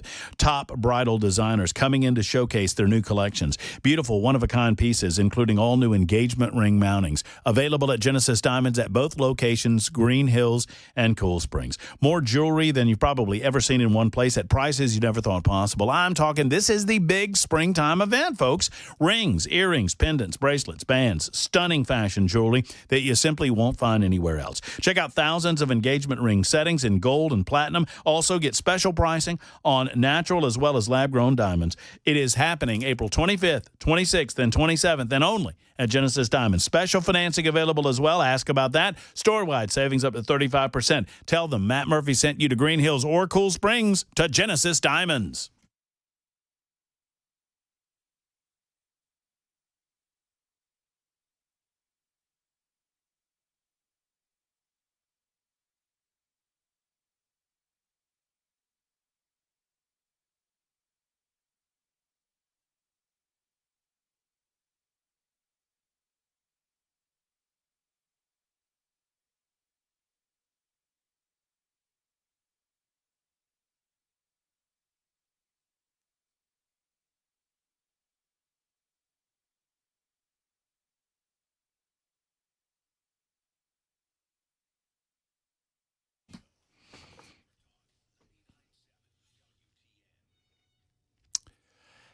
Winding down a Thursday edition. Cameron Smith in for Matt Murphy tomorrow, taking Good Friday off. Hope everyone has a wonderful weekend. And for those of you that are of faith, a Christian faith, I know that it's a very special weekend for us as it is Easter weekend. Hope everybody is safe and sound. And never you fear, I'll be back Tuesday for a Tuesday edition. I mean, no, not Tuesday, Monday for a Monday edition of the Matt Murphy Show on Super Talk. And thanks to Cameron for sticking in. So I noticed that, I've been kind of down on this guy for a while, and it's not because I hate on him, but, I watch College Game Day with the rest of college football fans. You see this, Weber? Mm-hmm. That Lee Corso, it has been announced that he is retiring. He's 89 years old. Yep. He had a stroke a number of years ago. He's been fading out for a while. And I appreciate, I kind of appreciate what they've done for him. But it's become a hard watch. Yeah, I was going to say, I think it's coming a little later than it should have. I do too. Yeah. It reminds me a little bit of Dick Clark. How he kept hanging on doing the New Year's thing for a while. It just doesn't look good. I mean, this was a guy that you loved, everybody loved. I don't know that anyone that say they hated Lee Corso. No. I mean, he was a fun character. I mean, it was a little sticky, but that's cool. Yeah. That's cool. So, I've kind of hated to see his, decline over the last couple of years. Yeah, lingered just a little bit, maybe a little bit too. I mean, I think that's a great comparison. You're exactly right. Dick Clark, I mean, you remember him from our childhood. Yep. And then, he just, what? I mean, I'm not knocking it. But Corso, it was announced he's retiring, but they're going to give him one more week, one more helmet pick or headgear pick. And the belief is that that's going to be at the Ohio State-Texas game because if you know your history, the first headgear pick, he picked Brutus, the Buckeye from Ohio State. So the idea is like, interesting. So if you're Corso, I don't care who you think is going to win the game. You got to pick Brutus, right? I guess so. So he will be there week one, and then we will say fare thee well and wish him well, 89 years of age. We wish you as well a wonderful weekend, a wonderful Friday, Good Friday. We'll talk to you on Monday. For Chris Weber, for Ken Weaver, and the rest of the crew, thank you for being with us, folks. Have a good evening and a good weekend. Hug your loved ones. So long, everybody.